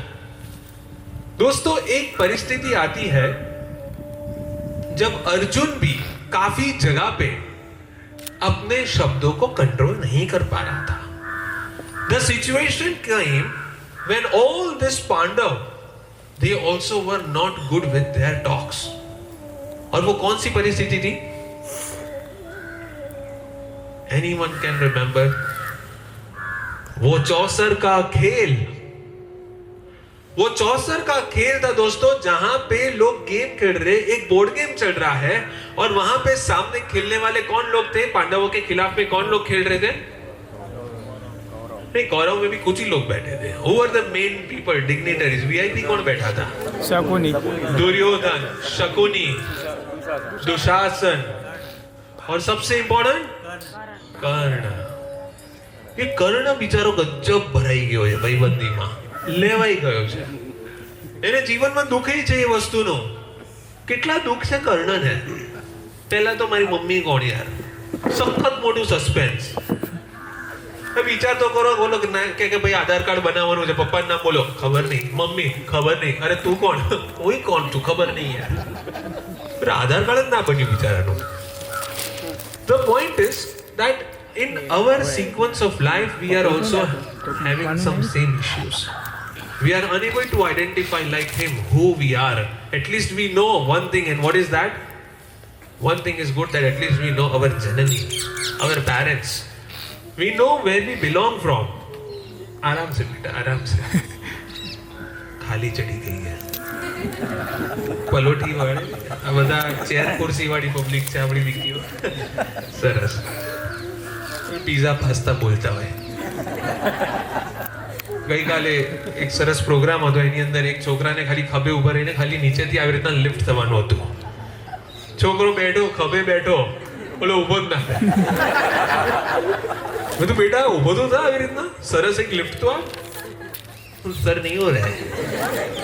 આ આપણી પીઝા પાસ્તા વાળી પબ્લિક મેદાનમાં રમ્યા હોય, થોડુંક કબડ્ડી રમ્યા હોય, દોડ પકડ રમ્યા હોય તો અહીંયા ભરાઈ ને શક્તિ થોડી. પણ આ બધી પીઝા પાસ્તા વાળી પબ્લિક. મેડમ જોવે છે, ગઈકાલે પાર્ટી પોતે પાસ્તા ખાઈને બેઠી છે. ક્યાં ગયો વિશ્વમ? આપણે લગ્નમાં બધા ગયા હતા. Very good. પાસ્તા કેટલા ખુશી હતા નહીં બેટા? सो डियर फ्रेंड्स, कृष्ण जो है, जब अर्जुन की इस बात को देखते हैं, उस बोर्ड गेम और चौसर के खेल के अंदर, जब मान लो युधिष्ठिर इतना घुसते जा रहा है, क्या उसको ये ज्ञान नहीं था, धर्मराज को ये ज्ञान नहीं था कि वो कौन सी गलतियां दोहराते जा रहे हैं? उस जगह पे he is putting down everything. अब मैं अपने राज्य को लगाता हूं दांव में, अपने मुकुट को दांव पे लगाता हूं, अब मैं सारे धन को दांव पे लगाता हूं, सब कुछ, हाथी घोड़ा, सारी स्वर्ण मुद्राएं, सब कुछ दांव पे लगाते जा रहा हूं. इन दिस ट्रेमेंडस सिचुएशन, आगे बढ़ते बढ़ते खेल के अंदर उस जगह पे वो इतना इन्वॉल्व होते गया कि वो धीरे धीरे अपनी करियर को दांव पे लगाते गया. उस खेल में वो भूल गया उसके भाई कौन थे, भाई को दांव पे लगा दिया. अपनी पत्नी कौन थी, पत्नी को दांव पे लगा दिया. सोचो दोस्तों, कुछ खेल ऐसे होते हैं. Addiction is something, it was pointed over here, कि जिंदगी में कुछ एडिक्शंस होते हैं जो तुम्हें अपनों से दूर कर देते हैं, भुला देते हैं कि पैसा क्या है, नाम क्या है, सम्मान क्या है, तुम्हारी पहचान क्या है. तुम्हारे परिवार को, तुम्हारे भाइयों को, सबको तुमसे दूर कर देने वाला तुम्हारा एक एडिक्शन है. और वो एडिक्शन कुछ भी हो सकता है. यहाँ पे चौसर का खेल था और आज के टाइम में मोबाइल फोन. सब लोग मोबाइल के साथ क्या करते हैं, खेलते रहते हैं. અને એમાં ગજબ હોય, કોવિડ થી ચાલુ થયું. કોવિડમાં સચવાઈ ગયો તો માણસ મોબાઈલમાં. 2 વર્ષ આમ જતા રહ્યા, ખબર ન પડી. પણ સાલું પ્રોબ્લેમ એ થયો કે એ 2 વર્ષની અંદર લત લાગી ગઈ મોબાઈલ ફોનની. કઈ બી હોય ફટાક કરીને ફોન. હા રવિભાઈ કાલે આવશો, સવારે આટલું લાવવાનું છે. એ ટાઈમ તો જો 11:15 થયા. આ ટાઈમ છે ફોન કરવાનો. The point is that now this thing has created a small expectation. મારો ફોન ઉપાડ્યો નહીં, મારા ફોનનો જવાબ ન આપ્યો, અને મેં કોલ કર્યો, મિસ કોલ ગયો તો પાછો ફોન તો કરવો જોઈએ ને. All expectation starts. વ્યવહાર શરૂ હો ગયા રે. આ છે એક ભાગ વ્યવહારનો પણ. મિસ કોલ જોયો, સામે ફોન ના આવ્યો, એને કરવો તો જોઈએ ને, આટલી તો સમજ પડવી જોઈએ ને. બોલો પ્રોગ્રામો લે છે. See, try to understand. यही एक पार्ट है, ये भी एक चीज है जिसके वजह से बहुत बड़ा प्रॉब्लम इकट्ठा हो गया है आज. एक बात बताए, जितने भी यहाँ पे अच्छे उम्र के लोग हैं, जिन्होंने दुनिया हमसे काफी ज्यादा देखी है, जो यूथ है उससे काफी ज्यादा दुनिया देखी है, एक बात बताइए कि पारिवारिक एकता जो है वो आज ज्यादा है या आपके टाइम पे ज्यादा थी? आपके टाइम में पारिवारिक एकता ज्यादा थी. ઉત્તરાયણ હોય તો બધા ધાબે ભેગા થતા હતા, ઊંધિયું સાથે ખાતા હતા. એક સમય હતો રક્ષાબંધન હોય તો એટલી મજા આવે, લોકો રાહ જોવે કે ક્યારે રજા આવે છે અને આખું પરિવાર ભેગું થવાનું છે. કહી દે ઓફિસોની અંદર કે ભાઈ અમે લોકો નથી આવવાના, અમારા પરિવારવાળા ભેગા થવાના છે. Yes or no? All the elderly people over here, yes. અને આજે જુઓ ભાઈ, આજનો જમાનો એવો થઈ ગયો છે કે we have created distance, so huge distance કે રક્ષાબંધન હોય કે કોઈ બીજો તહેવાર આવે, આપણા ઘરે આટલા લોકો આવવાના છે, હાઈલા આટલાનું જમવાનું તૈયાર કરવું પડશે, ક્યાંથી અરેન્જ કરીશું? સ્ટ્રેસ બિલ્ડઅપ થાય છે. Please try to understand. One beautiful thing to understand over here is that ये जो मोबाइल फोन है उसके वजह से जो रिस्पेक्ट और कंटिन्यूटी इन द रिलेशन थी वो कहीं ना कोई कम हो रही है. एक टाइम था जब 15-20 साल पहले की बात है, उस एरा में तो मैंने भी देखा है कि there is no urgency in life at all. ये मोबाइल फोन से क्या अर्जेंट છે, જલ્દી આવ ને, શું થઈ ગયું? કઈ નહીં, બાઇકમાં પંચર પડ્યું છે, અલ્યા તારી ભલી થાય, આટલા માટે. અને એનાથી પાછું ચાલુ થાય, શું થાય? मैं तने बोलाया तो हेल्प मांगी थी तो तू ना आयो, पति की झगड़ा चालू, वर्तन चालू, वाणी चालू. Try to understand over here, दुनिया में कोई भी चीज ऐसी नहीं है जो अर्जेंट है. हम लोग समझ बैठते हैं अर्जेंट है. मोबाइल फोन ने लीधे શું છે, एक्सपेक्टेशन वधी गई है. कम्युनिकेशन जितना तेज होना शुरू हो गया है उतना ही एक्चुअली लोगों के बीच में डिस्टेंस भी उतना बिल्डअप होना शुरू हो गया है. व्हाट हैपेंड इज कि जितना मोबाइल ने लोगों को दुनिया से जोड़ा उतना ही रिलेशनली उसने लोगों को तोड़ा. Yes or no? Does everyone accept of this? Yes or no? Right. तो कहीं ना कहीं सोचिए, प्रॉब्लम ये है कि खत आता था पहले, કોઈક ના બેસણાની નોંધ નહીં તો એક પોસ્ટકાર્ડ પીળા કલરનું આવતું હતું. એની અંદર લખેલું આવે કે ફલાણા ફલાણા ભાઈ ગુજરી ગયા છે, આ દિવસે એનું બેસણું રાખેલ છે. માણસ ત્યાં પહોંચતા સુધી ભાઈનો ક્રિયાક્રમ થઈ ગયો હોય કે બધું જ એવી રીતનું થયું. અને આજની તારીખમાં ઇમિડિયેટલી પાર્ટી હોસ્પિટલમાં હોય ત્યારથી ફોનો ચાલુ થઈ ગયા. કઈ બી થઈ શકે છે, ગમે ત્યારે તૈયારી રાખજો. ચાલુ એક્સપેક્ટેશન તો જો ક્યાં ઊભી કરી છે, કઈ બી થઈ શકે ને, હવે તૈયારી રાખજે. હવે કે હા સર કઈ બી કામ હોય તો કહેજો. જ્યારે કામ હતું ત્યારે ખબર પડી, હવે ફોન જ ના ઉપાડે. तो ये प्रॉब्लम्स क्रिएट होते जा रहे हैं.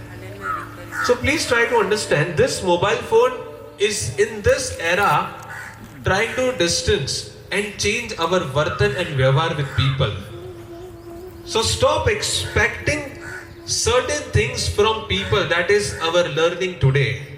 Stop expecting even a call back from someone जिसको आपने कॉल किया. Stop expecting कि कोई तुम्हारे लिए कुछ अच्छा करेगा. तुम्हें ही स्वयं खुद को ऐसा तैयार करना होगा, अपने आप में कुछ ऐसा बनाना होगा कि लोगों को तुम्हारा वर्तन अच्छा लगे, तुमसे व्यवहार करना पसंद आए, तुम्हारी वाणी में लोगों को सरस्वती की एक आशीर्वाद दिखे. We have to build up that level of energy inside. और उसलिए सबसे पहले सीखना क्या है पता है? मुख पर हास्य. कितनों को हंसना आता है?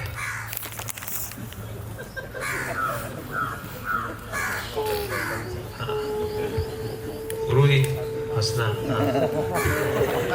सबको आता है? Very good. We have one beautiful thing, you know, and that is a smile. क्या कभी कृष्ण जी को आपने रोते हुए देखा? एक भी बी.आर. चोपड़ा के कोई भी एपिसोड के अंदर कृष्ण दुखी થઈ ગયો, કૃષ્ણ રડતો હતો, આવું ક્યારે કોઈ સીન આવે છે? અને જો એ હોય તો બી એની નટખટ છે. એ હોય એવું કરીને માખણ તો બળબદરે આપ્યું અમને આપી ખાટી છાસલડી. તો એ બી એક ખાલી ઇવેન્ટ જ છે, કે ખરેખર એવું ના હોય. The point is अगर कृष्ण जो है वो अपने मुख पर एक स्माइल रख के समझ जाता है कि जीवन का ये भाग है, and it is not going to be permanent in life, it is not going to be always in life, ये जीवन का भाग है, दिस शैल ऑल्सो पास सून। एक दुख जो है दोस्तों वो हम दुख के रूप में लेते हैं, इसलिए दुख है, बाकी दुख कभी नहीं है। We have to see to the better and brighter side. और वो जो बात है वो तभी आती है जब हम अपनी जिंदगी में एक नए मोड़ की शुरुआत करते हैं। तो दोस्तों, हम सभी लोग जो है आज जब इस बात के लिए इकट्ठे हुए हैं, तो we have to understand and start building one thing as a part of our Anant Yatra. Anant यात्रा जो है दोस्तों वो उस मोड़ पर आना चाहती है कि जब लोगों के चेहरों पर मुस्कुराहट हो, उसके बर्तन में बदलाव हो, उसके व्यवहार में एक परिवर्तन हो। आप जब सवेरे जागे थे और आप जब इस हॉल से बाहर निकलेंगे, तो दोस्तों हमारे अंदर एक परिवर्तन आवश्यक है। सब जागकर सवेरे मेहनत करके बहुत मुश्किल है यहाँ पे पहुंचना। आपने अपने अंदर की उस आलस को हराया है, एक बार उसके लिए जोरदार तालियां हो जाए। आपने अपने अंदर के उस आलसी दिमाग को हराया है, और यही परिवर्तन का सबसे पहला कदम है। ठंड में अपने उस गद्दे से बाहर निकलना जो पूरी रात आपने गर्म किया,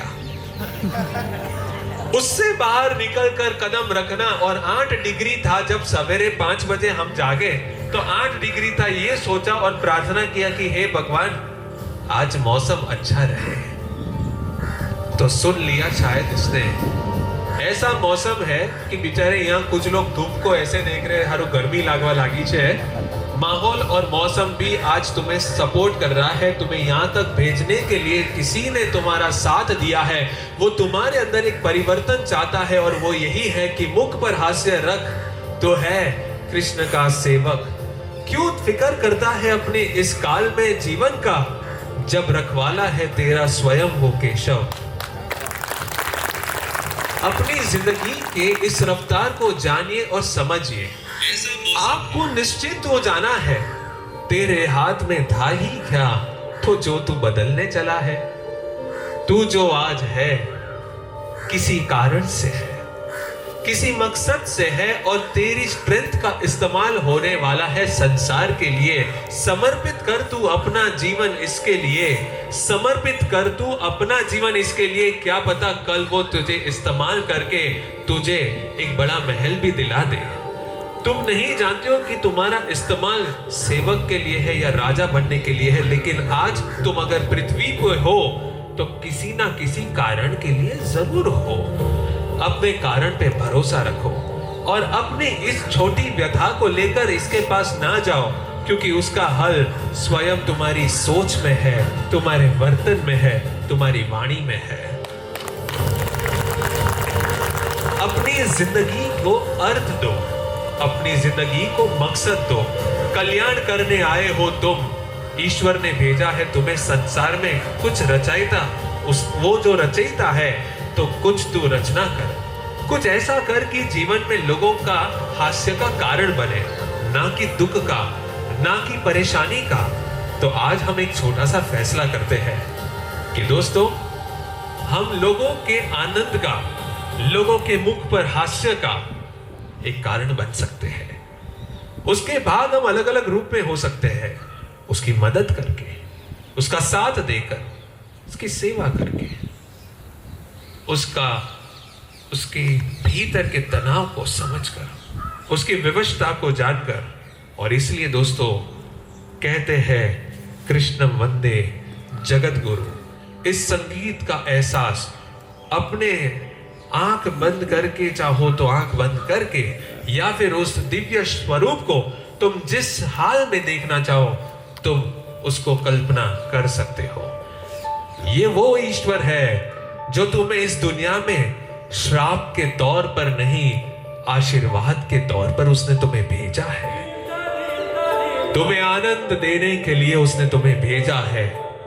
संसार में अनंत सुख है, सकारात्मक शक्तियां है, सकारात्मक लोग हैं, पॉजिटिव लोग हैं। इस प्रकृति को महसूस कीजिए दोस्तों। आसपास आनंद ही आनंद है। जो ऊर्जा आज तुम्हें जीवित रख रही है, वो चाहती है कि तुम सुखी रहो। तो कौन सा और आशीर्वाद लेने के लिए तुम जा रहे हो उस ईश्वर के पास? आज अगर तुम्हारा जीना ही स्वयं में है कि जीवित रहो, तो सुखी तो अपने आप में ही होना है।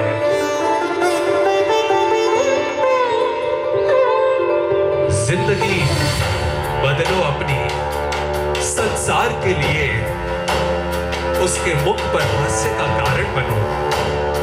ऐसी ऊर्जा लोगों तक पहुंचाए जिससे लोग आपको मिलकर खुश हो। Let us be the positive mindset of the society. Let us be the change of the society.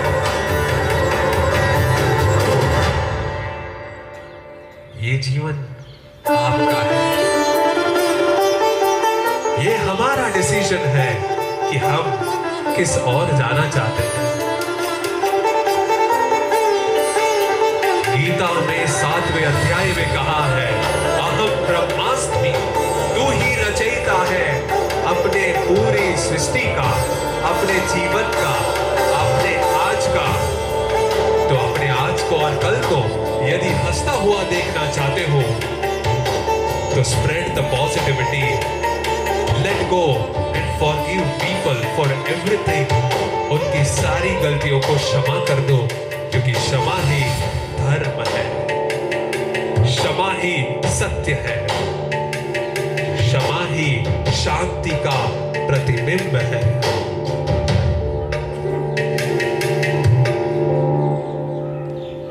Life is all about the journey to experience the beautiful things around us.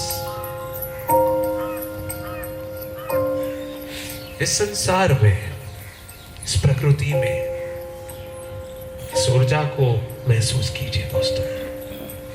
आपके आसपास हंसने के लिए बहुत सारी वजहें हैं, बहुत सारे कारण हैं।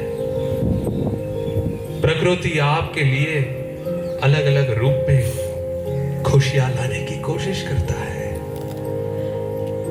आपको तंदुरुस्त और स्वस्थ रखने के लिए अलग अलग लोगों को आपकी जिंदगी में लाने की कोशिश कर रहा है।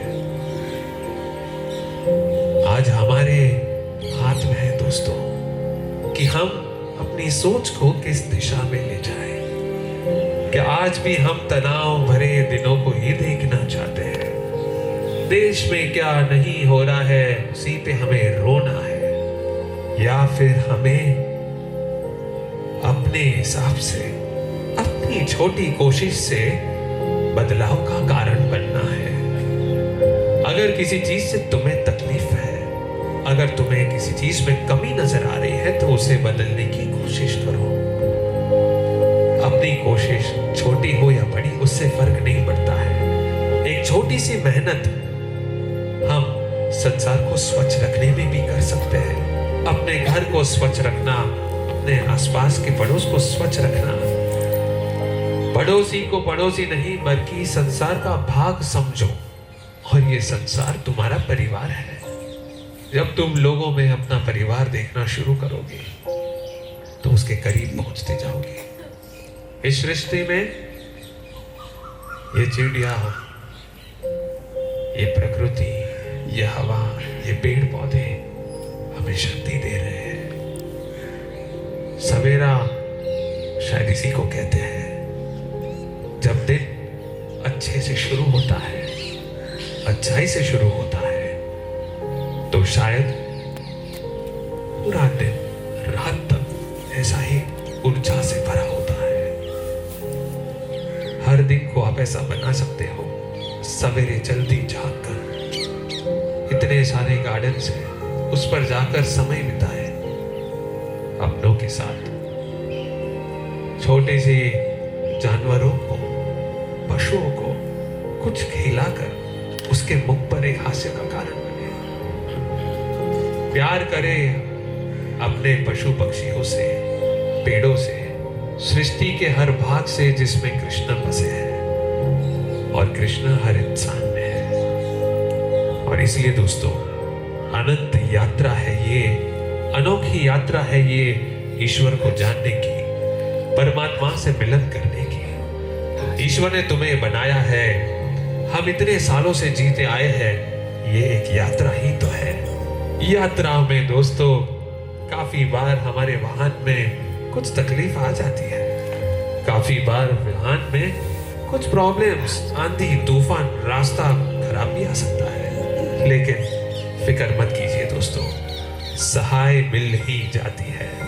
तुम्हें जहां पहुंचना है वहां तुम पहुंच कर ही रहते हो। तुम्हें उस जगह ले जाने के लिए इस यात्रा का साथ देने वाले वो स्वयं श्री कृष्ण है, प्रभु श्री राम है। ये वो शक्तियां हैं जो ज्ञान से भरे हैं, ये वो लोग हैं जो तुम्हें डूज एंड डोंट्स का फर्क समझाते हैं। अपनी जिंदगी के डोंट्स समझना शुरू कर दोगे तो पता चल जाएगा कि डू क्या है, करना क्या है। और इसी सफर के अंदर आप सबका अनंत यात्रा में आने के लिए धन्यवाद। Thank you so much, thank you so much आप सबका इस यात्रा में जुड़ने के लिए। ऐसे ही सेशंस हम हर महीने 2 बार 2 संडेज को करने वाले हैं। ये सफर चालू रहेगा।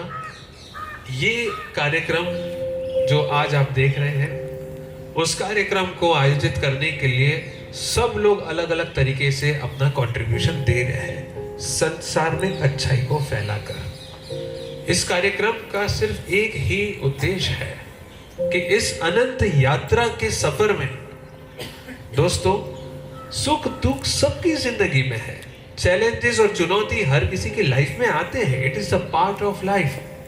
यहां मिलते हैं, कुछ बार हंसते हैं, कुछ मोमेंट्स इमोशंस के साथ शेयर करते हैं, कुछ मोमेंट्स ईश्वर को समझने की कोशिश करते हैं, उसकी छोटी बड़ी इन लीलाओं को समझने की कोशिश करते हैं। और इस यात्रा में साथ मिलकर संसार को कुछ अच्छा देने की हम सब कोशिश कर रहे हैं। और मैं मानता हूं आप सब इससे खुश हैं और अगले प्रोग्राम में ये रूल को फॉलो करें, 1+1, यानी आप जितने ही लोग आए हैं अपने साथ एक और को साथ में लाना है, क्योंकि हमें संसार में, समाज में खुशियों को फैलाना है, हंसते लोगों को बढ़ाना है। धर्म, देश एवं देव, ये चीज को समझना जरूरी है। हम आज अपने धर्म को जानते हैं, संसार को जानते हैं। जय श्री कृष्ण बोलने से धार्मिक इंसान नहीं हो जाता है, जय श्री राम बोलने से हमारे अंदर का धर्म नहीं जाग जाता है। उसे समझो, लोग समय सवेरे और शाम अपने धर्म के लिए 100% देते हैं, तो क्यों ना दोस्तों हम अपने ही राम को, श्री राम को पहचानने की एक छोटी सी कोशिश करें। और इसी से दोस्तों आज के प्रोग्राम को हम अंत करते हैं।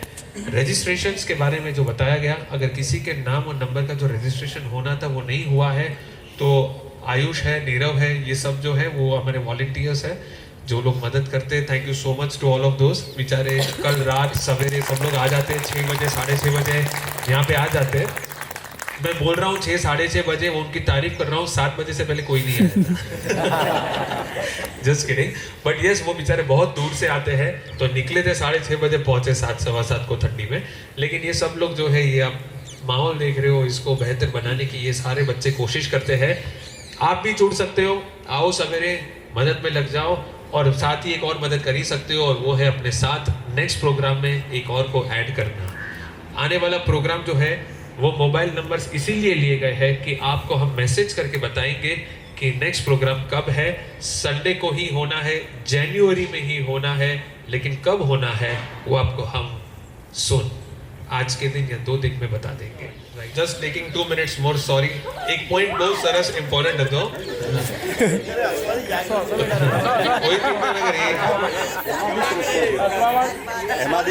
ऊपर બેસી જાય, કઈ વાંધો નહીં। સો એક બહુ સરસ ઇમ્પોર્ટન્ટ પોઈન્ટ હતો। વાણીની વાત કરીએ તો એની તીવ્રતા જે છે સામે એ ચેન્જ થતી હોય, શબ્દ એક, लेकिन उसको असर, सामने से जो रिस्पॉन्स आता है वो बदलते जाता है। Just last one thing to share. ये एक घटना कहीं डिस्कस हुई थी कुछ सज्जनों के साथ और इससे पता लगी. जैसे मान लो गांडो છે, આપણે એક સામાન્ય લિફ્ટમેન ને કહીએ ગાંડો છે, તો એ વાત જે છે એ ત્યાં સુધી જ રહે. એ માણસ તમને શું કરે, બહુ તો લિફ્ટમાં ના આવવા દે કે બહાર રહે ભાઈ. એક સિક્યોરિટીને તમે કહો ગાંડો છે, તો એ શું છે, તમને ક્યાંક ને ક્યાંક હળી કરે, પાર્કિંગ કરીને પંચર કરી નાખશે.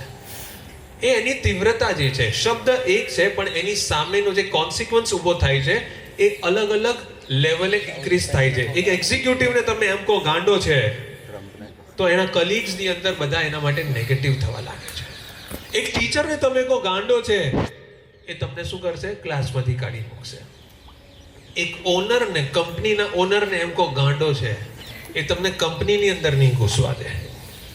એ જ એક શબ્દ ગાંડો છે, તમે અથવા એક રાજાને કહો છો તો એ તમારો દેશ નિકાલ કરી દે છે. Yes or no? રાઈટ. એ જ રીતના એક સરસ સવાલ ઊભો થયો હતો કે સાહેબ, જ્યારે તમે કીધું ક્ષમા એ ધર્મ છે, તો આ શ્રી કૃષ્ણએ શિશુપાલને ક્ષમા કેમ ન કર્યો? ખાલી 100 ભૂલની જ તીવ્રતા રાખી. આપણે તો અહીંયાથી નીકળતા 15 ભૂલ કરતા હોઈએ છીએ, તો 100 ભૂલમાં એનું ગળું સાફ. तो કંઈક એવી વસ્તુ છે કે જેમ પદવી વધતી જાય છે, डेजिग्नेशन जैसे बढ़ते जाता है इंसान का, वैसे तुम्हारा एक शब्द गांडो છે એનું રિઝલ્ટ અને કોન્સિક્વન્સ એટલું જ મોટું થતું જાય છે. અને જ્યારે શ્રી કૃષ્ણની વાત આવે તો શ્રી કૃષ્ણ પરમાત્મા છે અને એને તમે મોઢે એમ કહો ગાંડો છે તું, ગ્વાલો છે તું, તુચ્છ છે તું, આ છે તું, જો આવું થાય તો સમજો એનો કોન્સિક્વન્સ જે છે એ એમ્પ્લિફાય થાય છે. It is the same thing. So imagine એક શબ્દ 4 જણની વચ્ચે આપણે એમ કહીએ ગાંડો છે, તો એનો જે રિઝલ્ટ જે ફ્લેશબેક થઈને આવે છે, રિઝલ્ટ જે કોન્સિક્વન્સ બનીને આવે છે, એ એનું એમ્પ્લિફાય થાય છે. સૌથી પહેલો પાર્ટિસિપન્ટ આવનારો બી આ હતો, સૌથી પહેલો એક્ઝિટ લેવનારો પાર્ટિસિપન્ટ બી આ જ છે આપણો. Thank you so much. જય Shri Krishna. Wish you all the best. જય શ્રી રામ. બોલો કૃષ્ણ કનૈયા લાલ કી જય. નમઃ પાર્વતી પતે.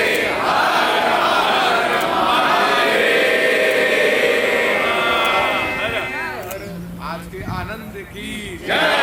आनंद कराने वाले की जय. भैया वाले की भी जय. Just amazing.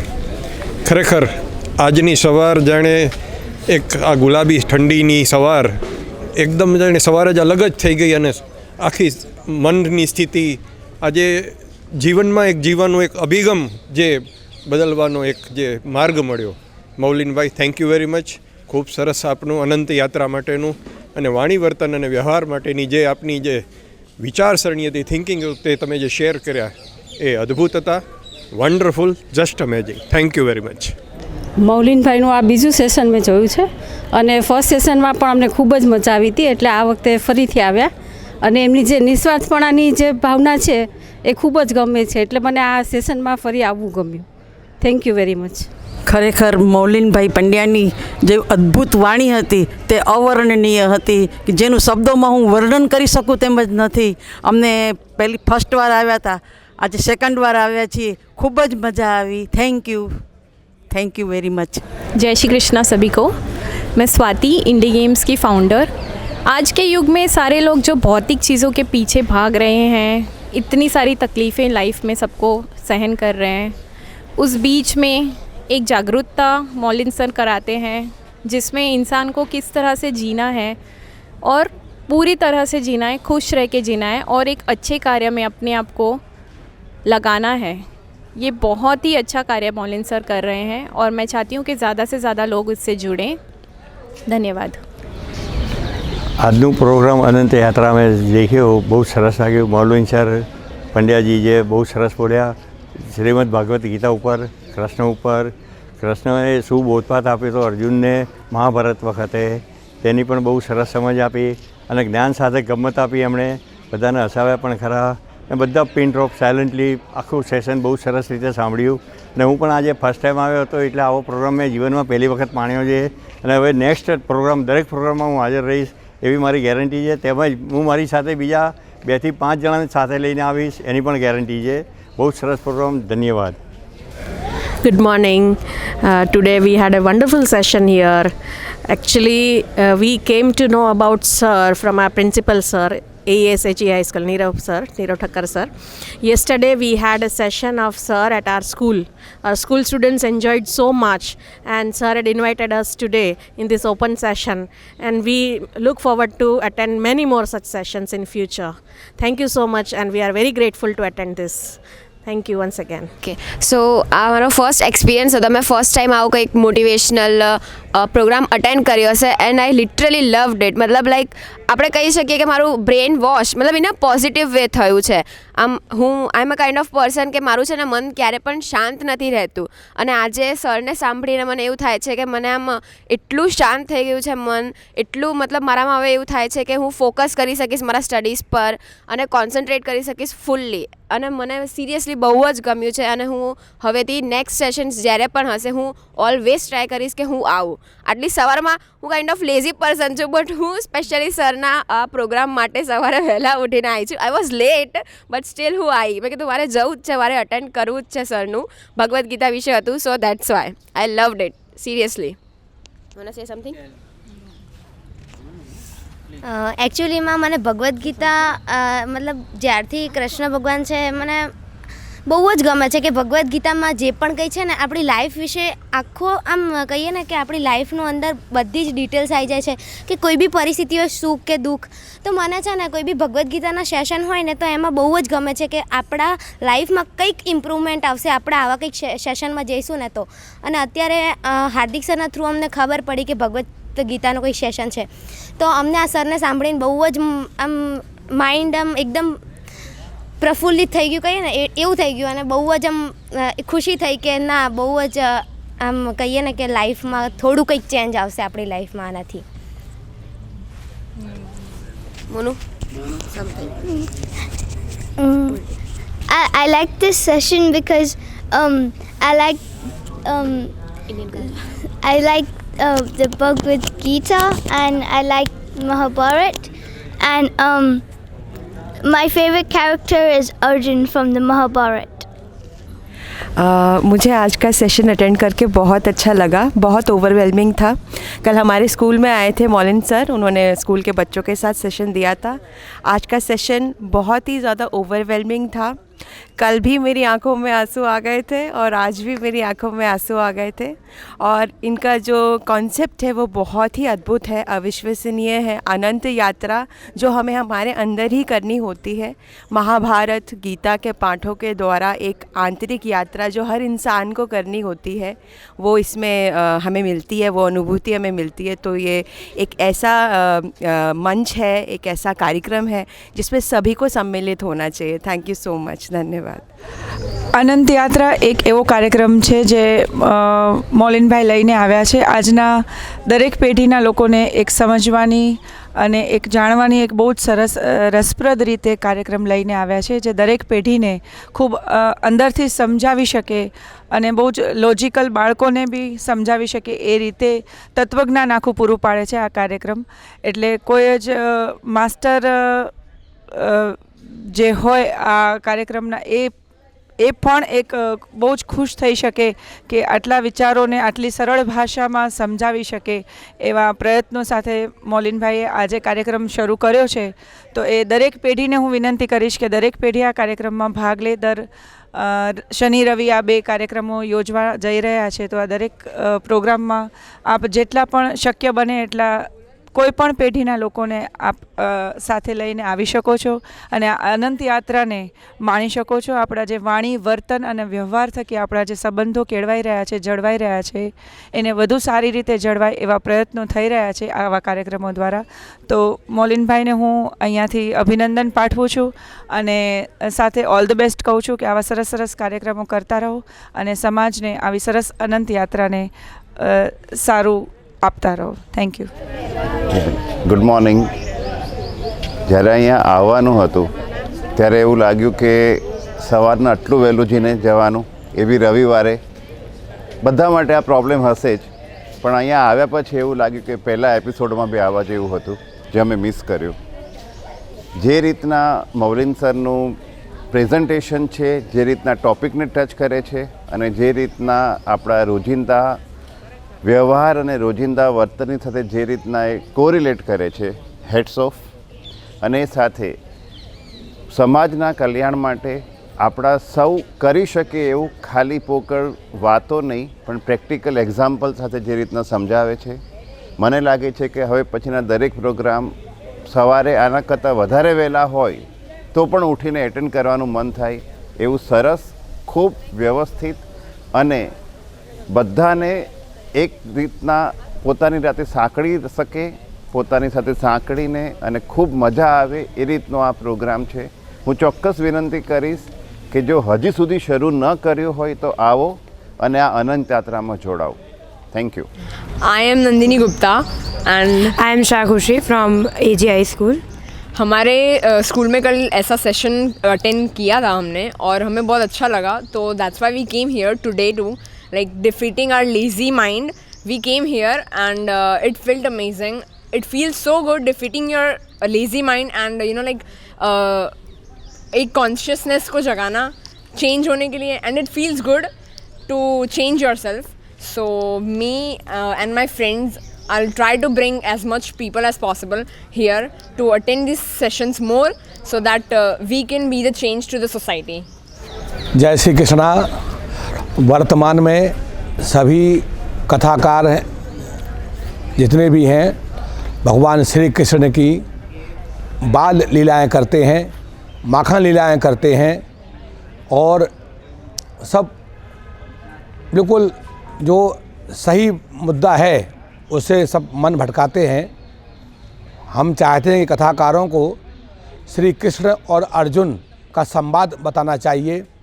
भगवान श्री कृष्ण ने कहा है अधर्म, अनीति, असत्य के मार्ग पर जो लोग हैं उनका नाश करना चाहिए.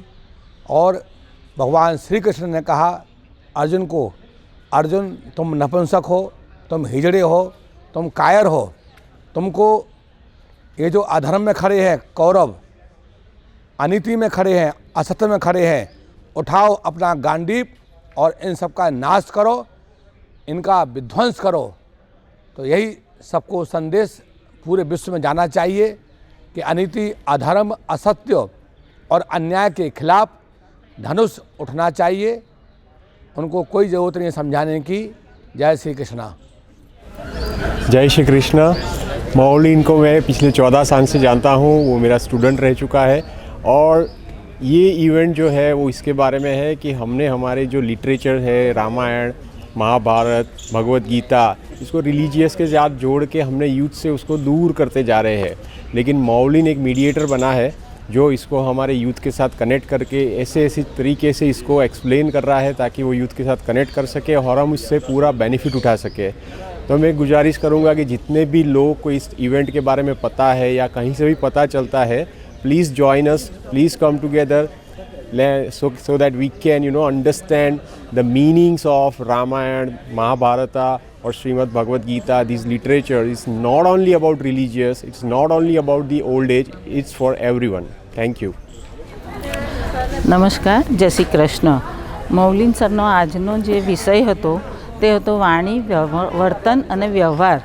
આપણને સૌને એવું થાય છે કે જે ગીતા છે કે મહાભારત છે કે રામાયણ છે એ એક ઓલ્ડ એજ માટે છે, પણ આજે તેમણે જે રીતના આ વાણી, વર્તન અને વ્યવહાર વિશે જે સમજણ આપી અને ગીતાને એની સાથે સાંકળી લીધો, એ બહુ જ સરસ રીતે એમની જે કહેવાની સ્ટાઇલ હતી કે આ તો આપણા દરેકના જીવનમાં ડેલી જરૂર પડે જ છે કે આપણે આપણી વાણી કઈ રીતે બોલવી, કે વર્તન કઈ રીતે કરવું, કે વ્યવહાર કઈ રીતે કરવો.